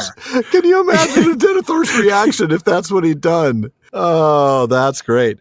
Oh, there's going to be a pyre of Denethor, all right, but it's going to be Pippin that's roasting. That's for sure. Exactly. Oh my goodness. Exactly. Yeah. But instead, he actually acknowledges that, right? Yeah. Yeah. Don't make me belabor that particular point. But my gratitude is nonetheless. But I'm going to show generosity and gratitude for what he attempted to do, even though he was killed in the act of doing it. It's such a wonderful speech in every way. This is Pippin just knocking it out of the park. Yeah, it really is. I love it because it's the change in register, as you noted earlier, and it comes from Pippin forgetting his fear. At the beginning of that paragraph, Pippin flushed, right? Because he's being accused, and that sharpens him up, right? He's no longer thinking, I better be careful. I don't want to say the things that Gandalf doesn't want me to say. He's just what? Right. You talking to me? You talking to me? And so then he just goes off on Denethor, but in the right way. Like you said, he steps up and it's a home run.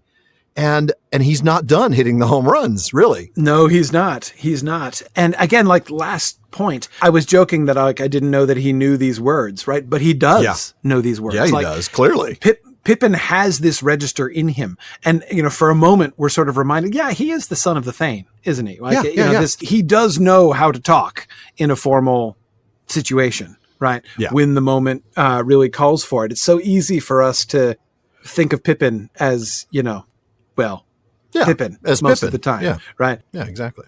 That we get this little reminder that he does sometimes pay attention and he is capable of doing this. But that's a very, very good point. Yeah, he is the son of Thane, so of course he's got that sort of political ability, that rhetorical talent. Yeah. Exactly. But as you implied, Pippin is not done. So I think, Alan, you're going to read the next bit of Pippin's performance here. I will.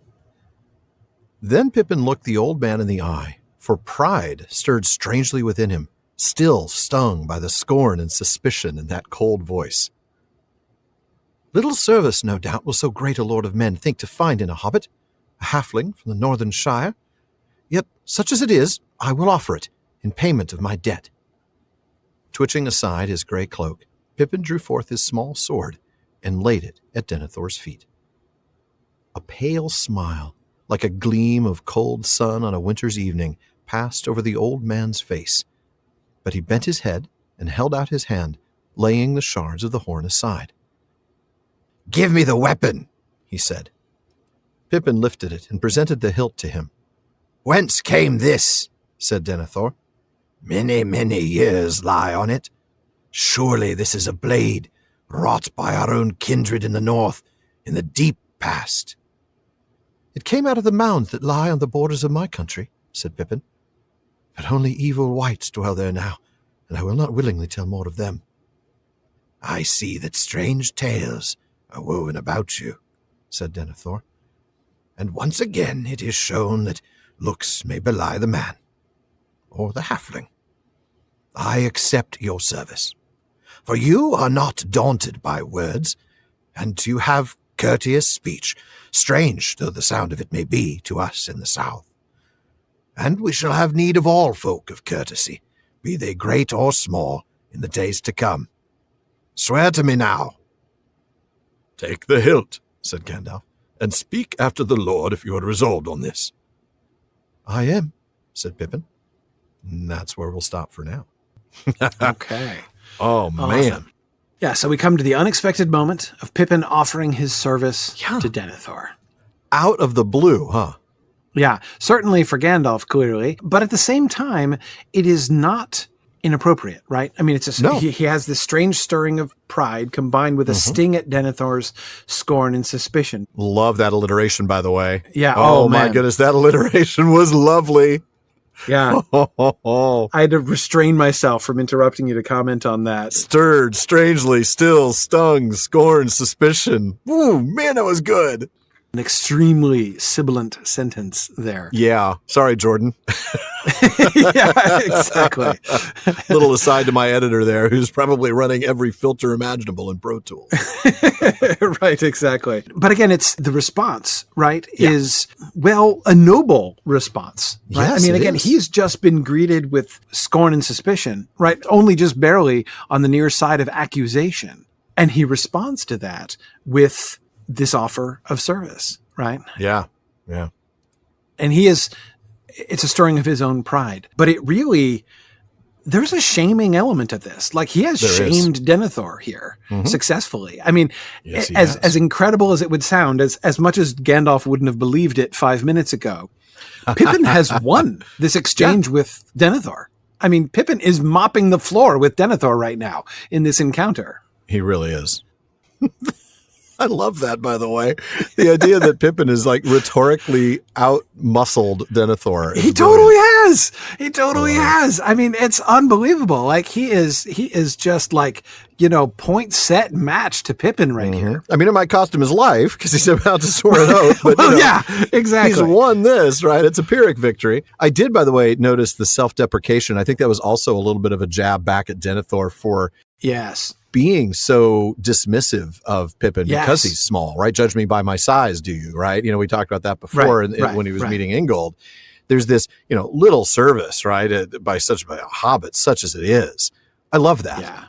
You can hear, he's saying these things nobly. He's saying these things, but inside he's saying it sarcastically, I think. No, there are definitely some jabs back. Absolutely. Yeah, no doubt about that. But then he goes ahead and offers his service, and it's in payment of the debt, right? He talked about that gratitude. Right. We talked about how he was really honoring. He decided to take the high road with Boromir instead of saying, well, your son was a failure, or I wouldn't have been captured by Saruman's orcs. Instead, he says, he tried to save Meriadoc and me. Meriadoc, he doesn't call him Meriadoc, by the way, more proof that he's using this higher register. This is in payment of his debt to Boromir for trying to save him. I love it. And by the way, that's another level of jab back to Denethor, right? Yeah, Denethor suggested that Pippin, is, this worthless little creature. And he has implicitly said, whom your son thought worth dying for, right? Yes. So even all of those like little service, such as it is and all of that, right? Yet it's the payment for your, like, this is payback. This is me returning to you, right? What I owe for gratitude for the death of your beloved son, right? Uh-huh. And so the way that Pippin sort of establishes through Boromir, right? Like this parallel between, he's giving his own life for Boromir, essentially, right? In place of Boromir. It's a swap, Which again, thinking back to my Boromir lament, right? Like, and especially now at this time, well, it's okay. Now he's got Pippin, so he'll be fine. But Pippin's here. They're going to just announce this in the city. Be like, don't worry, everybody. It's okay. Pippin's here now. So that's like trading Tom Brady in his prime for a 7th round draft pick. Never mind that Tom Brady was a 7th round draft pick. I was going to say, that's just some irony there. But yes, exactly. It is almost like he's daring him to, demean him again. Yeah. Right. And he's implicitly saying to Denethor, if you insult me, if you devalue me, you're insulting Boromir. Exactly. Yeah. Exactly. By tying himself so closely by tying his value to what Boromir was willing to do for him, he's making himself now invulnerable, really, to Denethor's critiques, because Denethor's not going to criticize Boromir. Right. And super indirectly and extremely politely showing what a petty jerk Denethor had been to attack him in the first place, right? I mean, again, just like if you're keeping score at home, right? It's like Pippin 75, Denethor 2, right? I mean, it's unbelievable. It's really unbelievable. But anyway, so then he draws his sword and lays it at the feet of Denethor. Again, like this is the gesture, right? Exactly. And it's an interesting gesture because it differs, but we'll get to that. We're going to come back to this offer of service. But first, a word from your sponsor, Barrow White Swords. Barrow White Swords are made from, no, I'm just kidding. Yeah, it's interesting. It's like, all right, I hear what you're saying, but I'm not even going to respond to it yet, right? Because shiny, there's this thing in front of me that I want to talk about first. Yeah. Pippin offers him the hilt, and Denethor wants to know where it came from. Yeah. So he notices its age and its heritage as a blade crafted by the men in the north. That's right. And then Pippin explains its origin without explaining its origin, right? I mean, right. It's from a bad place near where I live, where there are these really evil whites, and please don't make me talk about that. Yeah. Right, exactly. And Denethor does seem more struck by the existence of this sword than by Pippin's offer. Which I find interesting. I mean, maybe this is just a response to the rhetorical beating that he's just taken, and he doesn't even want to engage on that particular level. Yeah, he's just changing the subject at this point, right? He's like, let's talk about something different. Let's talk about the sword. Oh, nice sword, Pippin. Let's talk about that. Yeah. We talked about my horn for a while. Let's talk about your sword.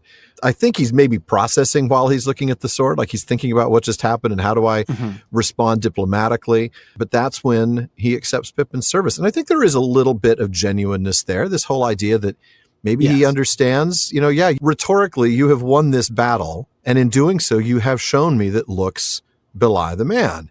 And I think he's genuine here, right? You're not daunted by words. Yeah. Yeah, for sure. No, exactly. And, in this way, his comment on the sword is not necessarily a change of topic, right? It's almost like he's sort of commenting on the fact that there is more to you as well than meets the eye. Like, I did not expect to see this, strange little person from a faraway land. And yet, look, it's a sword of, it's a Dunedain sword, right? Of great ancientry, not what I was expecting to find, just as he has found more than he expected to find in Pippin himself. Exactly. Good point. Well, I want to point out, though, that Hammond and Skull used this moment to point us to a really fascinating bit in Appendix F that I think is worth bringing here. We know, of course, that the Hobbits spoke a form of Westron or common speech. So related real quickly to the idea of courteous speech, strange though the sound of it may be to us in the South, I wanted to talk about that for just a second. Hammond and Skull used this moment to point us to, I think, a really fascinating bit in Appendix F that I want to discuss here. We, of course, know that the Hobbits spoke Westron or a form of Westron or common speech. But Appendix F tells us in a little bit more detail, Hobbits indeed spoke for the most part a rustic dialect, whereas in Gondor and Rohan, a more antique language was used, which we've observed, of course, more formal and more terse. You guys have talked about this before, and I love this part so much. Yes, I do too. It's neat. Yeah, and I know you guys have talked about this a couple seasons ago during the Council of Elrond. Yeah, I think we even had it come up during the one episode you co-hosted with us. Yeah. Right. Yeah, when you compare the ways that different cultures spoke and how the archaic way that Boromir spoke seemed positively modern compared to Isildur. Exactly. But what's interesting about this Appendix F thing that Hammond and Skull point out is it actually references this exact moment. And it explains how there's a point in the divergence that Tolkien couldn't actually represent in the text. We're talking about the divergence between the Hobbit Westron and the archaic or older style of speech that we would find in Gondor. And it happens to be that distinction between familiar and deferential forms of the second person pronoun, right? You. In English, that's all we use is you. It's formal, it's informal, it's singular, and it's plural. I mean, I guess we could use y'all. But it's not something that we'd necessarily catch because of that. But other modern languages still have this distinction. I know when I learned German, of course, we use Sie as either a formal singular or a plural you, and then du as the informal singular you. So I might say to you, Corey, how are you? I would use du. But if I was talking to somebody I didn't know, I would use Sie. Right. And that's something that's interesting here, because I think we've got some more to talk about on this. Exactly. Yeah. So Westron has this distinction as well in the second person pronouns, but the Hobbits didn't do it. Right. So continuing with Appendix F, this was one of the things referred to when people of Gondor spoke of the strangeness of Hobbit speech. Peregrine Took, for instance, in his first few days in Minas Tirith, used the familiar for people of all ranks, including the Lord Denethor himself. This may have amused the aged steward, but it must have astonished his servants. No doubt this free use of the familiar forms helped to spread the popular rumor that Peregrine was a person of very high rank in his own country. I love that. I love that. This is Such a cool little detail. The idea that he was using the informal you to talk to Denethor. Yes. Which must have taken him by surprise, but then, humor. Yeah. Right. Surely there were some other markers that would lead him to hear that Pippin's speech was a little bit different. So he would know not to take offense. Right. And yet, to everybody else, holy cow. Like, just imagine going up and using the familiar, second person with Denethor like that. And the way that it increases this sort of the rumor throughout the city. I love that, right? That he's a prince of some kind down in the Shire, right? He must be, because otherwise he wouldn't refer to the steward as you. Yeah. He has to be a peer, right? I mean, he has to be of equal rank with Denethor, right? In order to refer to him that way. At least equal rank, right? Yeah, I love it. That's great stuff. Yeah, exactly. Now, but Denethor also demands, right, that he swears to him now. Right. Right. It's not just, by the way, I accept your service. Great. Okay. Right. I accept your service. No, you have to swear. Yeah. Yeah, exactly. He really seems to be sort of probing Pippin here. Yeah. Yeah. Are you serious? Yeah, exactly. He's been making this performance and he's like, is this just a performance, or do you really mean this? Right. Yeah. Yeah. And then Gandalf, oh man, I just love, take the hilt and speak after the Lord if you are resolved on this. Right. Yeah. You can almost see the look on his face. If you were really resolved on this, like he looks at him. No, don't do this. Don't do this. Right. Shaking his head. Yeah. No. He doesn't stop him. Right. He doesn't speak against it. Gandalf doesn't speak against it. Right. And we find out why later, of course. Yes, exactly. If you're resolved on this. Love the if there. I do like that. It's a subtle sort of last second out, really. Yes. Now, here's the thing. I really, really, really want to compare this offer to Merry's offer of service to Theoden, which we're going to see in the next chapter. Because, again, we're going to be comparing Denethor to Theoden in so many ways, so this needs to be part of the discussion. But I want to wait until we read the next passage first, which is where you're going to come in, because you're going to pick up exactly where I left off. Okay. The old man laid the sword along his lap, and Pippin put his hand to the hilt, and said slowly after Denethor, "Here do I swear fealty and service to Gondor, and to the Lord and Steward of the realm, to speak and to be silent, to do and to let be, to come and to go, in need or plenty, in peace or war, in living or dying, from this hour henceforth, until my Lord release me, or death take me, or the world end. So say I, Peregrine, son of Paladin, of the Shire of the Halflings. And this do I hear, Denethor, son of Ecthelion, Lord of Gondor, Steward of the High King, and I will not forget it, nor fail to reward that which is given. Fealty with love, valor with honor, oath-breaking with vengeance." Then Pippin received back his sword, and put it in its sheath. "And now," said Denethor, "my first command to you, speak and be not silent. Tell me your full tale, and see that you recall all that you can of Boromir, my son. Sit now and begin." All right. So now we get the actual oath that Denethor requires Pippin to swear. It's an interesting oath. I think he's going to have the most problem with to speak and to be silent. I mean, if I play some bets. He's 50% of the way there. So, there you go. So Denethor puts his sword on his lap. Pippin puts his hand on the hilt and repeats after Denethor. Okay. Which is different. Again, we'll get to it, but it's different from Merry. It is. And it's interesting that, so Denethor's picked up the sword. Pippin lays it down on his feet, right? Which sort of shows, it's his gesture, right? And that's a sort of a sensible gesture. When Denethor put it up in his lap, at first I thought he was just looking at the sword, right? Yeah. But apparently it's part of the ritual, right? Which always kind of surprises me here. I mean, he leaves it in his lap so that while it's in his lap, and it's a really, I don't know what to make of it. It's a rather strange sort of configuration, right? With the sword lying on his lap. Presumably across the lap? Yeah, I would think so. Because if he's holding the hilt, then the only other way it could be, if it's not across his lap, would be like with the hilt out and the blade pointed like right at his very sensitive bits. Pretend you're disemboweling me, but don't, right? I mean, like, that would be weird. Right? Please don't actually stab me. Please don't actually stab me. That would be definitely weird. Definitely weird. Till death take me, or I disembowel my king. Or I disembowel, exactly. Anyway, okay, so he offers his fealty and service. By the way, this is such one of those just gorgeous sentences, right? His oath is one sentence, right? I mean, the whole thing is one sentence.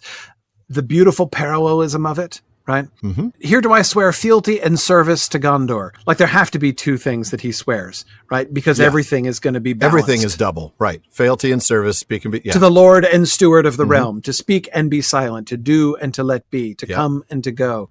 And it keeps going that way, yeah. Yeah. Except for the ways out. There's 3 of those.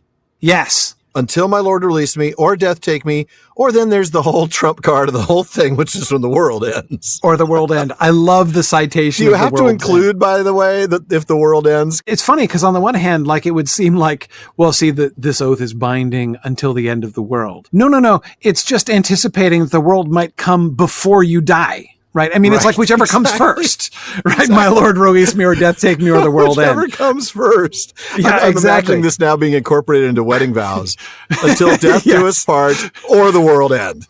Or the world end. Yeah, I would totally, because, I would totally it could happen before our marriage is over, before we die. Yeah.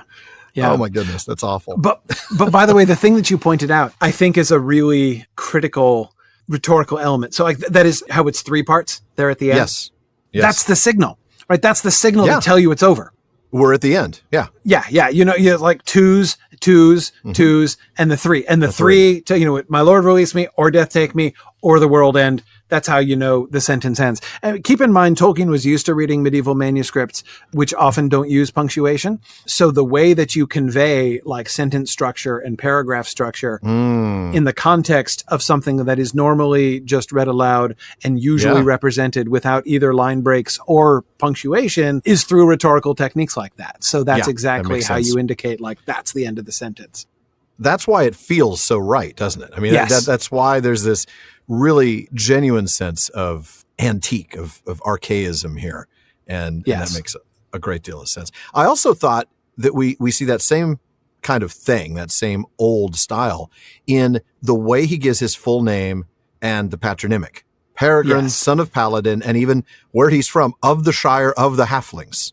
Yes. Yeah. Yes, exactly. And I wonder, the rest of it, obviously, he's repeating after Denethor. Right. Right. And again, like the way that that's structured, you can hear the phrases that Denethor says, and then Pippin repeats the phrase after him. Yeah. Right. So you can hear how that would go. Mm-hmm.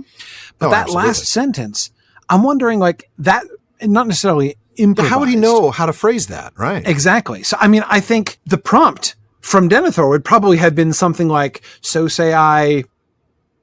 Fill in, your name here, son of, which by the way, he doesn't know yet. This is the first time he's heard his name. I just want to point that out. That's true. Halfling. Right. Exactly. So that suggests to me that Peregrine, son of Paladin of the Shire of the Halflings is totally Pippin, right? Deciding that's how he's going to say his name. He'd have to make that up. Right. Yeah. That's a very good point. So Denethor, of course, has his own response, right? He responds similarly. Denethor, son of Ecthelion, Lord of Gondor, Steward of the High King. So he's laying out his name, his patronymic, and his title. Yeah. And of course, I hear this, right? I hear your oath, and I will not forget it. Nor will I fail to do these things, right? And he's going to reward actions with consequences, including the threat if the oath isn't kept. Yes. That's a powerful little element right there. It is. This is sort of, like swearing under penalty of perjury, except that the penalty of perjury is you get killed. Right. I mean, it's pretty serious. Yeah. Yeah. And again, the beautiful balance of this, we got the 3 pairs of 3, right? But again, it's a 3. So, you're done at the end, but fealty with love, valor with honor. I mean, if he had just been like, gone straight to the oath breaking with vengeance, it would merely have sounded like, you better take this seriously. But he begins by promising he will reward that which is given. So I will reward fealty with love. I will reward valor with honor. So it's actually 2 to 1, right? 2 good ones and 1 bad one. Right. The formula itself seems to suggest that to anticipate that the positive responses are going to be more likely. At least twice as likely, right? At least twice as likely. Exactly. Yeah. Only 1/3 of our people end up getting vengeance. Exactly. Statistically speaking, yes. Look to your left, look to your right. One of these guys is going to be rewarded with vengeance. Is going to be rewarded with vengeance. That's it. Oh, man. That's it. Can I sign up for love, please? Yeah. So Denethor, of course, immediately starts taking advantage of this situation. Yeah, that's right. And now that you are under my command, speak. My first command to you, speak and be not silent. Love the way he echoes back, the words of the formula. And of course, immediately, fortunately, and obviously this is not only what Denethor wants, but is very fortunate for Pippin that he did not immediately jump to the be silent part of that, which would have been a great deal harder, but he does right away with the speaking. He really does. Right away. He wants the full story. He wants it all. Exactly. And then he calls for the servants. Yeah. Right. Remember we talked about how there's nobody else there, and then poof, there are servants there. Been there the whole time, apparently. Right. Very quiet. And they bring in wine and food and seats. Right. Yeah. Yeah. Nice, comfortable seats. Right. And he, I guess, sets his do not disturb for an hour. Right. Yeah, that's right. For exactly 1 hour. See that none trouble us. I want to spend a little more time on this whole thing, though. This is really, really interesting. I want to look specifically at some of the things that Tom Shippey has had to say about the offers of service, right? Merry's offer of service to Theoden and Pippin's offer of service to Denethor, respectively. In Author of the Century, we read, the central action in each case is the same. It's so hard not to read a quote from Tom Shippey in a Tom Shippey voice. Yes. The central action in each case is the same. The hobbit offers his sword to the man who accepts it and returns it. I shall stop there just in case Tom ever listens to the Prancing Pony podcast. The central similarity, however, only points up the surrounding differences. Merry's action is spontaneous, prompted only by love for this old man, and is received in the same spirit. And the ceremony, insofar as there is one, he says, consists only of Merry saying, receive my service if you will, and Theoden replying, gladly will I take it.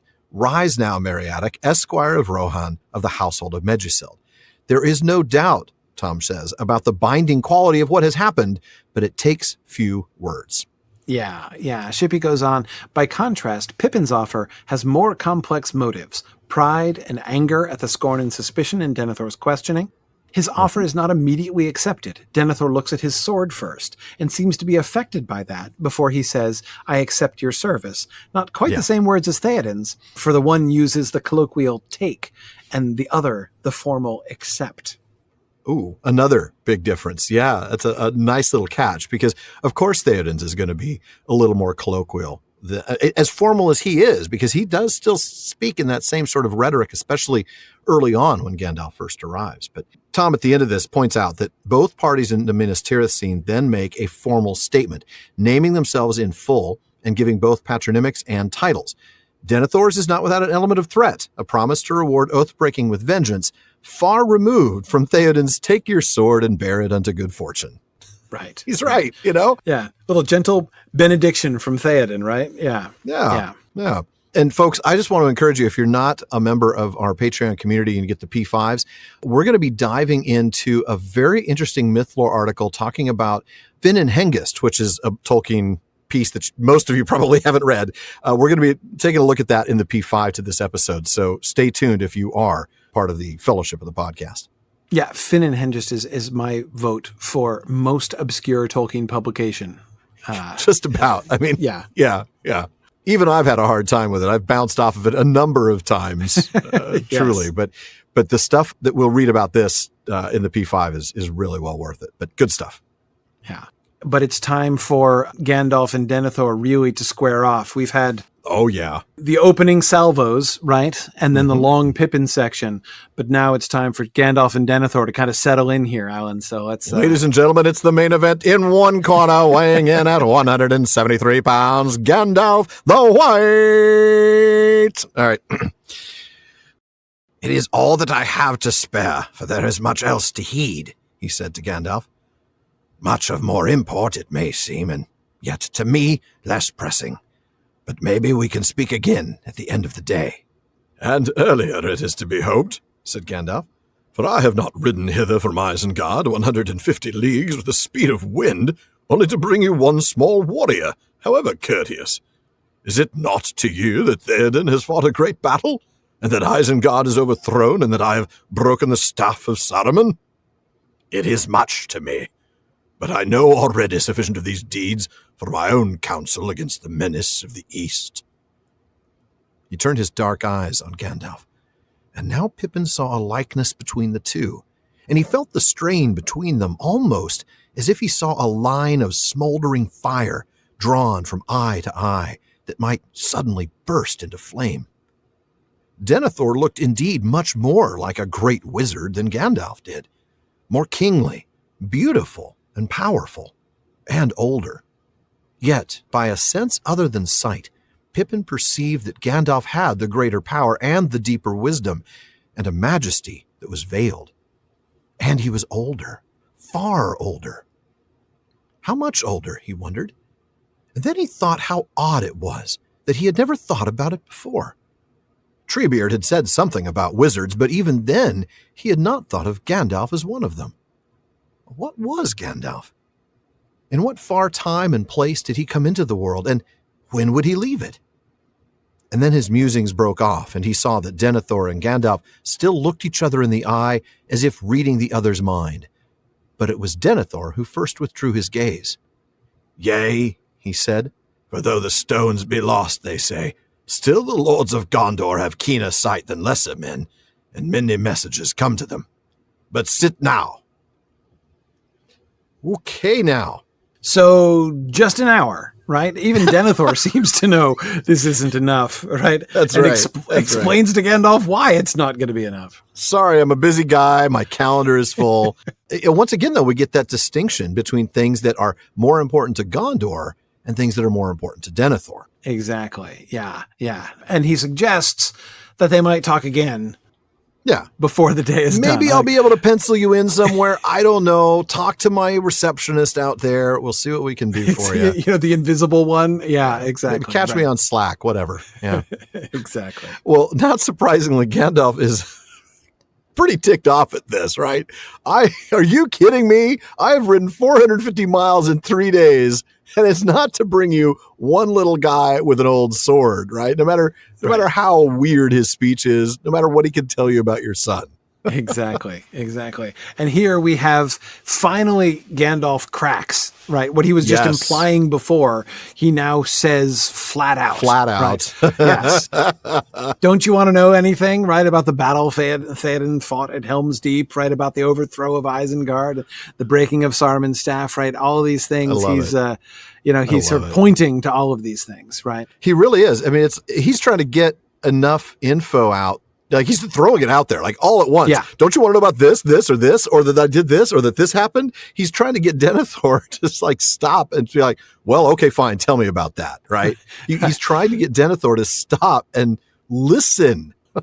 Right. To acknowledge that the news that he is pointedly not asking Gandalf for is really very important. It's yeah. I come bearing news and counsel. Do you want any of it?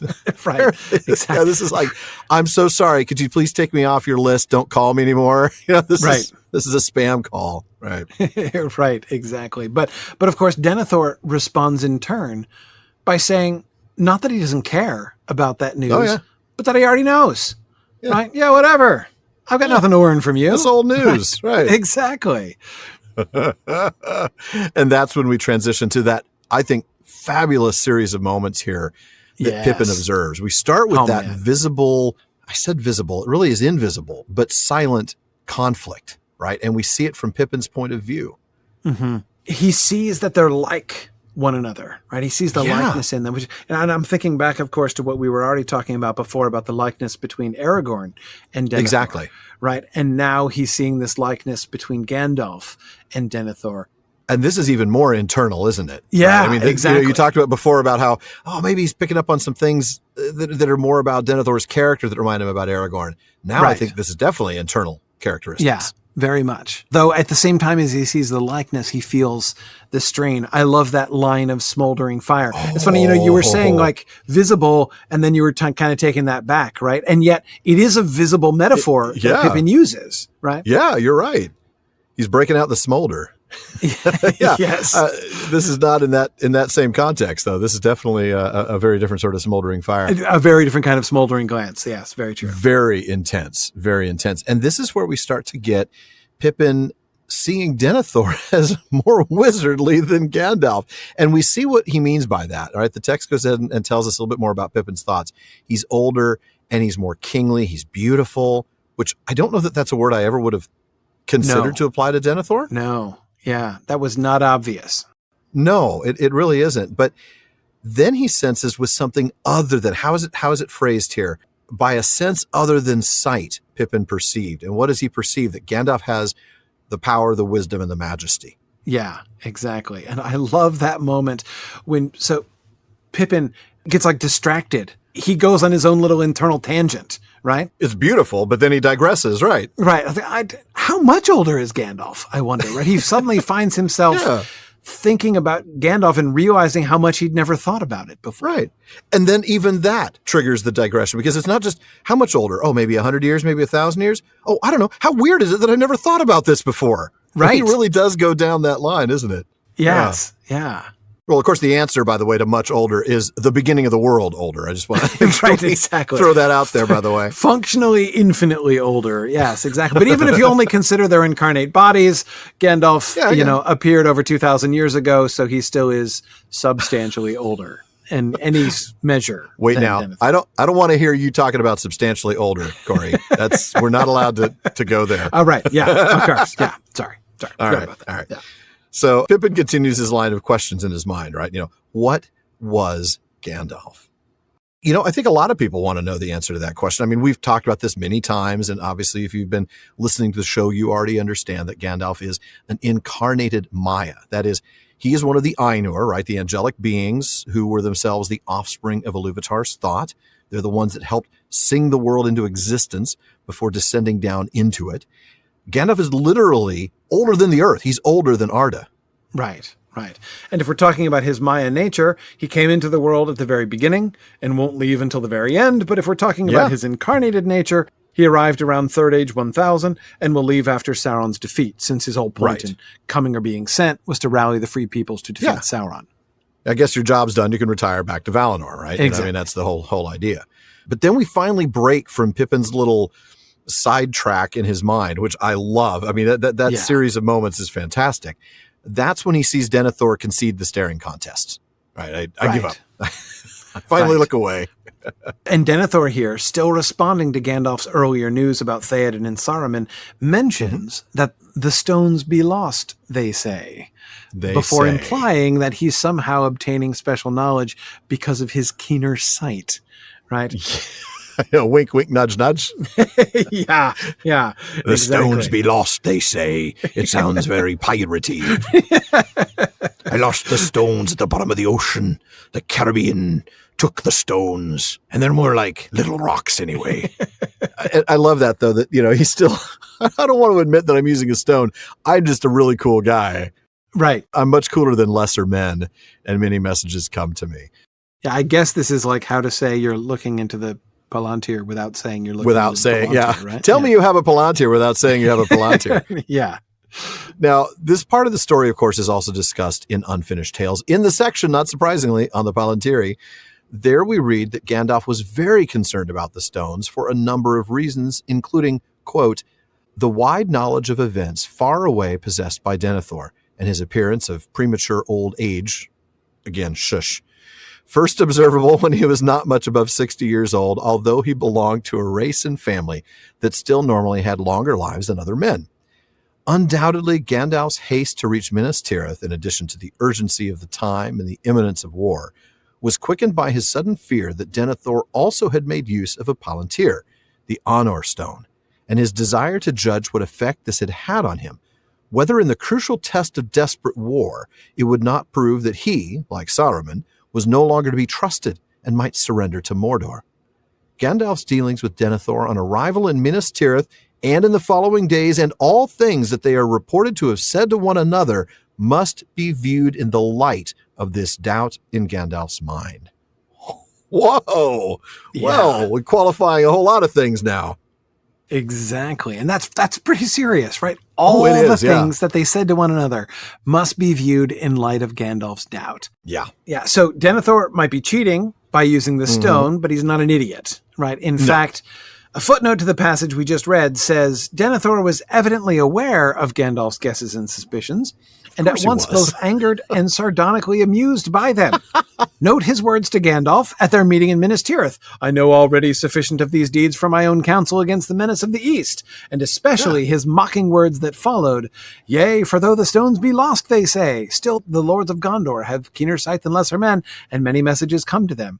So Tolkien's gloss on that is that he was mocking, right? That those words are mocking words. Mocking of Gandalf, right? Yeah. And so the reason he's saying he's looking into a palantir without saying he's looking into a palantir is that he knows that Gandalf believes that he's, this is a like, I know, like, I know that you know that I know that you know. And I know that you know. Yeah, exactly. And you know that I know that you know. Yeah.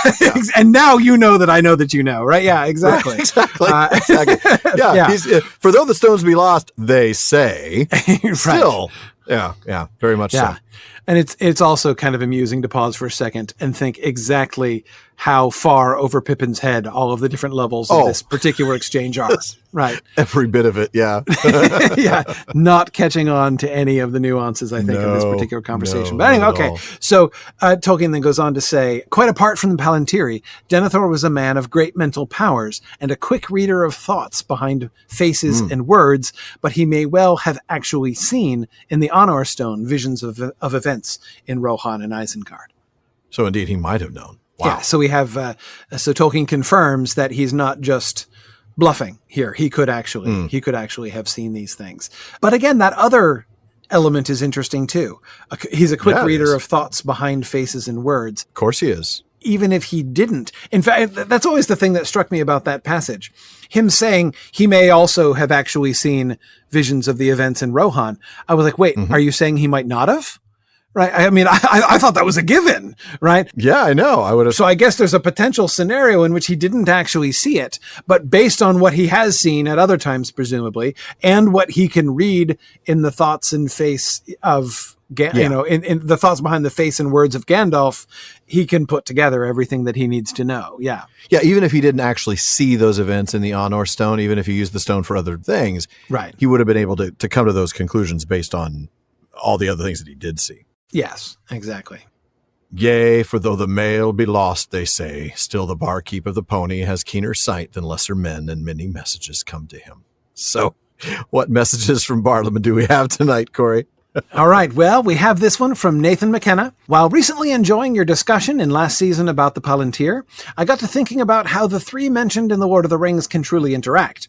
We left off with Saruman's Palantir being pretty much locked to Barad-dûr, with Sauron easily being able to transmit to it, but is there any chance Denethor and Saruman could have communicated as well? Denethor was by far the most worthy, in terms of authority, to utilize the Palantir, and at least marginally benefited from the use. Compared to Saruman, he perceived a great deal of Sauron's intent. Could he have foreseen the attack on Rohan?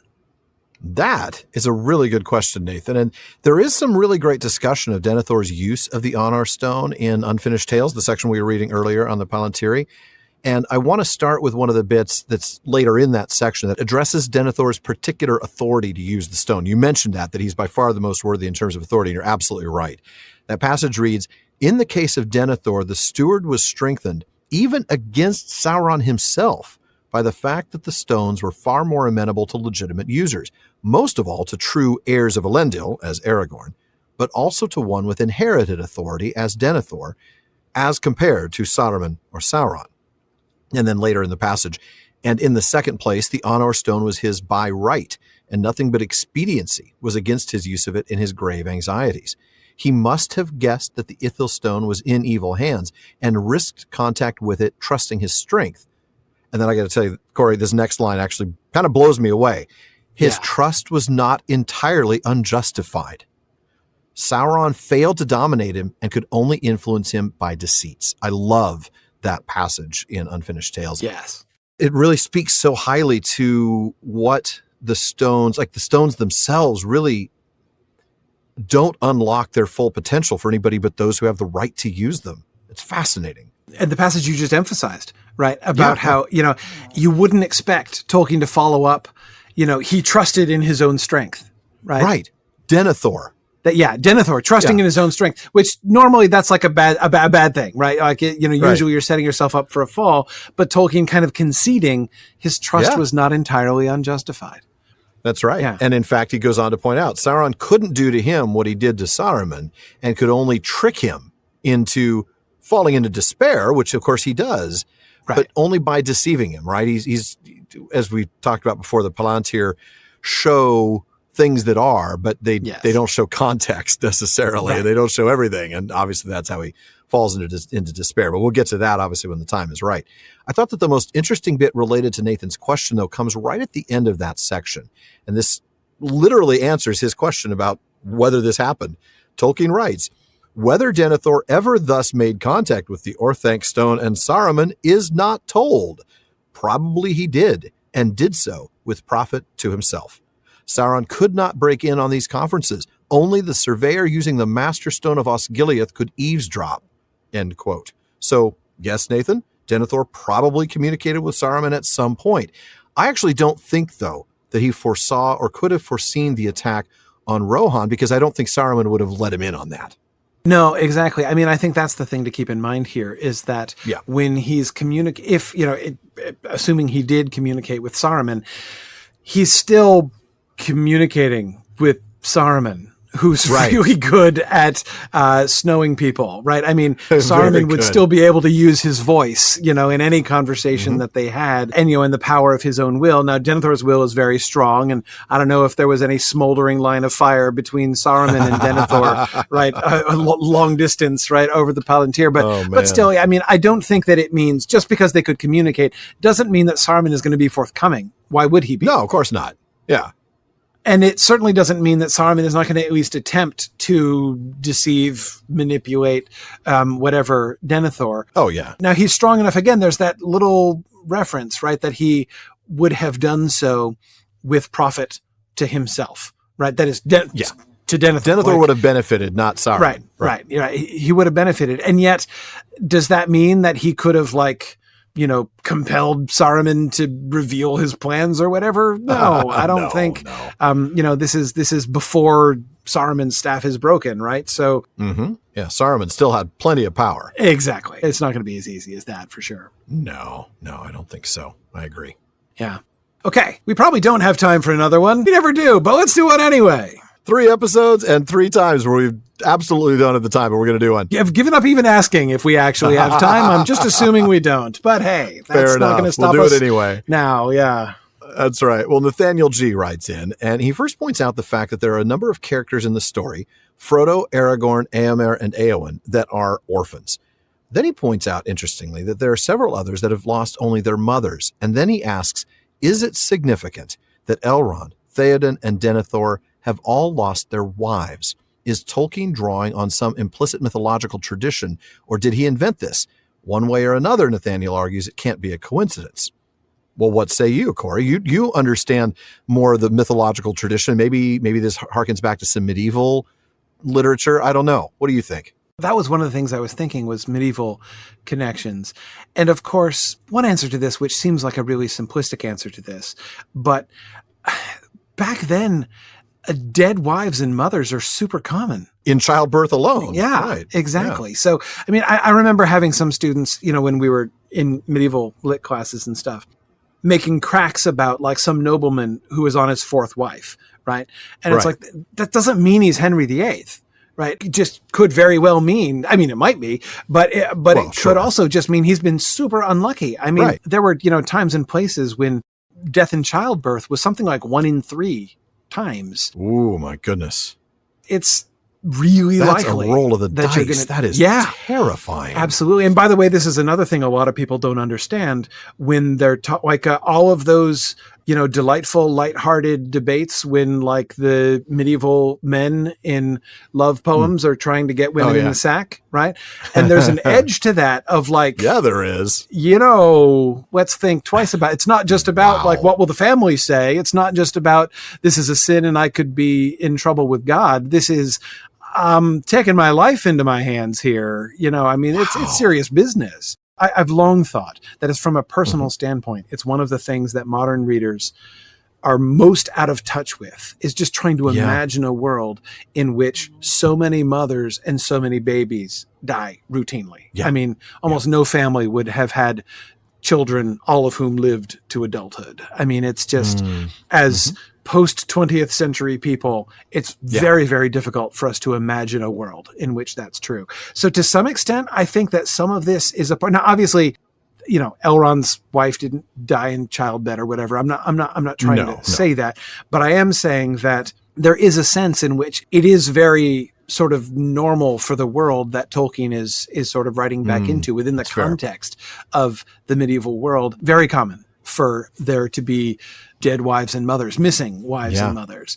In fact, maybe the more interesting thing, not for Elrond necessarily, because we know how elves view marriage, and because, of course, his wife is alive just in Valinor. Maybe it's more significant that Theoden and Denethor never remarried. Right. Absolutely. You know? It is quite unusual, actually. It really does say something. And we have, this is, I mean, of course, this is still well in the future compared to the passage we were talking about tonight. But it's one of the things that I find really touching, actually, about Denethor. We don't really learn about it until the appendices, really. Right. About his marital history and how crushed he was when his wife died. That actually, if anything, that kind of tells you more, I think, about what Tolkien was doing. It's not that, isn't it strange that their wives are dead? Within the historical context, it's not at all strange that there would be the dead women, but that these rulers do not remarry in order to, you know, carry, especially more. Theoden has one kid.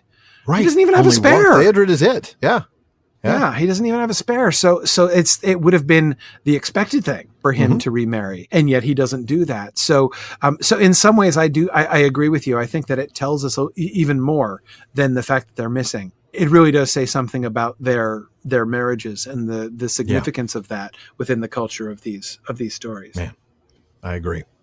Good stuff, and a great question, Nathaniel. Thank you. Folks, though, that does wrap it up for another episode of the Prancing Pony Podcast, but please be sure to join us again next week when Gandalf holds in check a rising wrath and impatience. Also known as Another Day with Pippin. That's about right. That is about right, I'm telling you. I should also mention, though, that starting next week, farewell, Corey, I will be joined by Sean Gunner, chair of the Tolkien Society, as he and I spend the next 3 episodes completing the chapter Minas Tirith. That'll be fun. It'll be great to have Sean here. Though I will miss you guys. It's been a whole lot of fun, you know, joining you here. You're welcome back anytime. Oh, man. That'd be great. Well, anyway, Alan and I do want to thank the members of Team PPP. There's editor Jordan Rennells, Barlaman, Becca Davis, along with our team of research assistants, social media manager Casey Hilsey, event and Patreon community coordinator Katie McKenna, graphic artist Megan Collins, and website guru Phil Dean. Now, Megan, by the way, has done a fantastic job helping with new graphics, a top-to-bottom rebranding, as well as some chapter-specific artwork that you're going to see this season. Phil, on the other hand, has completely revamped the website, so be sure to check it out. Great content and a great new look. We still have our show notes there. We still have our outtakes, including a couple of seasons of new ones that should be up by the time you hear this, along with our Prancing Pony Ponderings and our online storefront, where you can get all kinds of PPP merch. You'll also want to visit our library page. The Prancing Pony Podcast is first and foremost a podcast about the books. So if you're interested in a book we've mentioned on the show, you'll find a link for it in our library. We do get a small amount of compensation when you make the purchase, and we thank you for that. Indeed. We also want to thank our patrons at the Kierdance contribution tier. I'll start with DeMay in Alaska, James in Virginia, Tamsin in Minnesota, Chad in Texas, Lance in New Jersey, Paul in Colorado, Jerry in Texas, Mario in Utah, B in California, Joseph in Texas, Kathy from North Carolina, Lori from Washington, Carlos in California, Brian in the UK, and Ned from Connecticut. There's also Jerry from Washington, Joe in Washington, Erwin from the Netherlands, Dylan in Australia, Ben in Minnesota, Anthony in Texas, Karen in the UK, Zaksu in Illinois, Jim in Maryland, Brian in Texas, Sarah in New Jersey, June in Ireland, Joshua in Massachusetts, James in Florida, and Lucy in Texas. Thank you all so very much for your support. Indeed. Thank you very much. Make sure you don't miss any episodes of the Prancing Pony Podcast. Subscribe now through Apple Podcasts, Spotify, or on your favorite podcast app. And one last thing, as always, don't forget to send your thoughts, comments, and, well, most of all, whether you think Corey is older, far older than me, to Barliman at theprancingponypodcast.com. Now, if you want your voice literally heard, well, just send us audio of your question. Visit podinbox.com/prancingponypod and record your question for us. Do us a favor, though. Please still email the question to Barliman. Thankfully, Barliman's become more reliable in recent years, but there's still a lot of mail to sort through, so we'll try to get to you in just as soon as we're able. As always, this has been far too short a time to spend among such excellent and admirable listeners and such an excellent and admirable co-host. But until next time. Thanks for listening. And it's been great being with you guys, and I hope you enjoy the rest of Minas Tirith. I know that, Alan, you'll be in good hands with your future co-hosts as you guys continue through Book 5. It's been an honor being with you. Thank you, sir. Good night, everybody.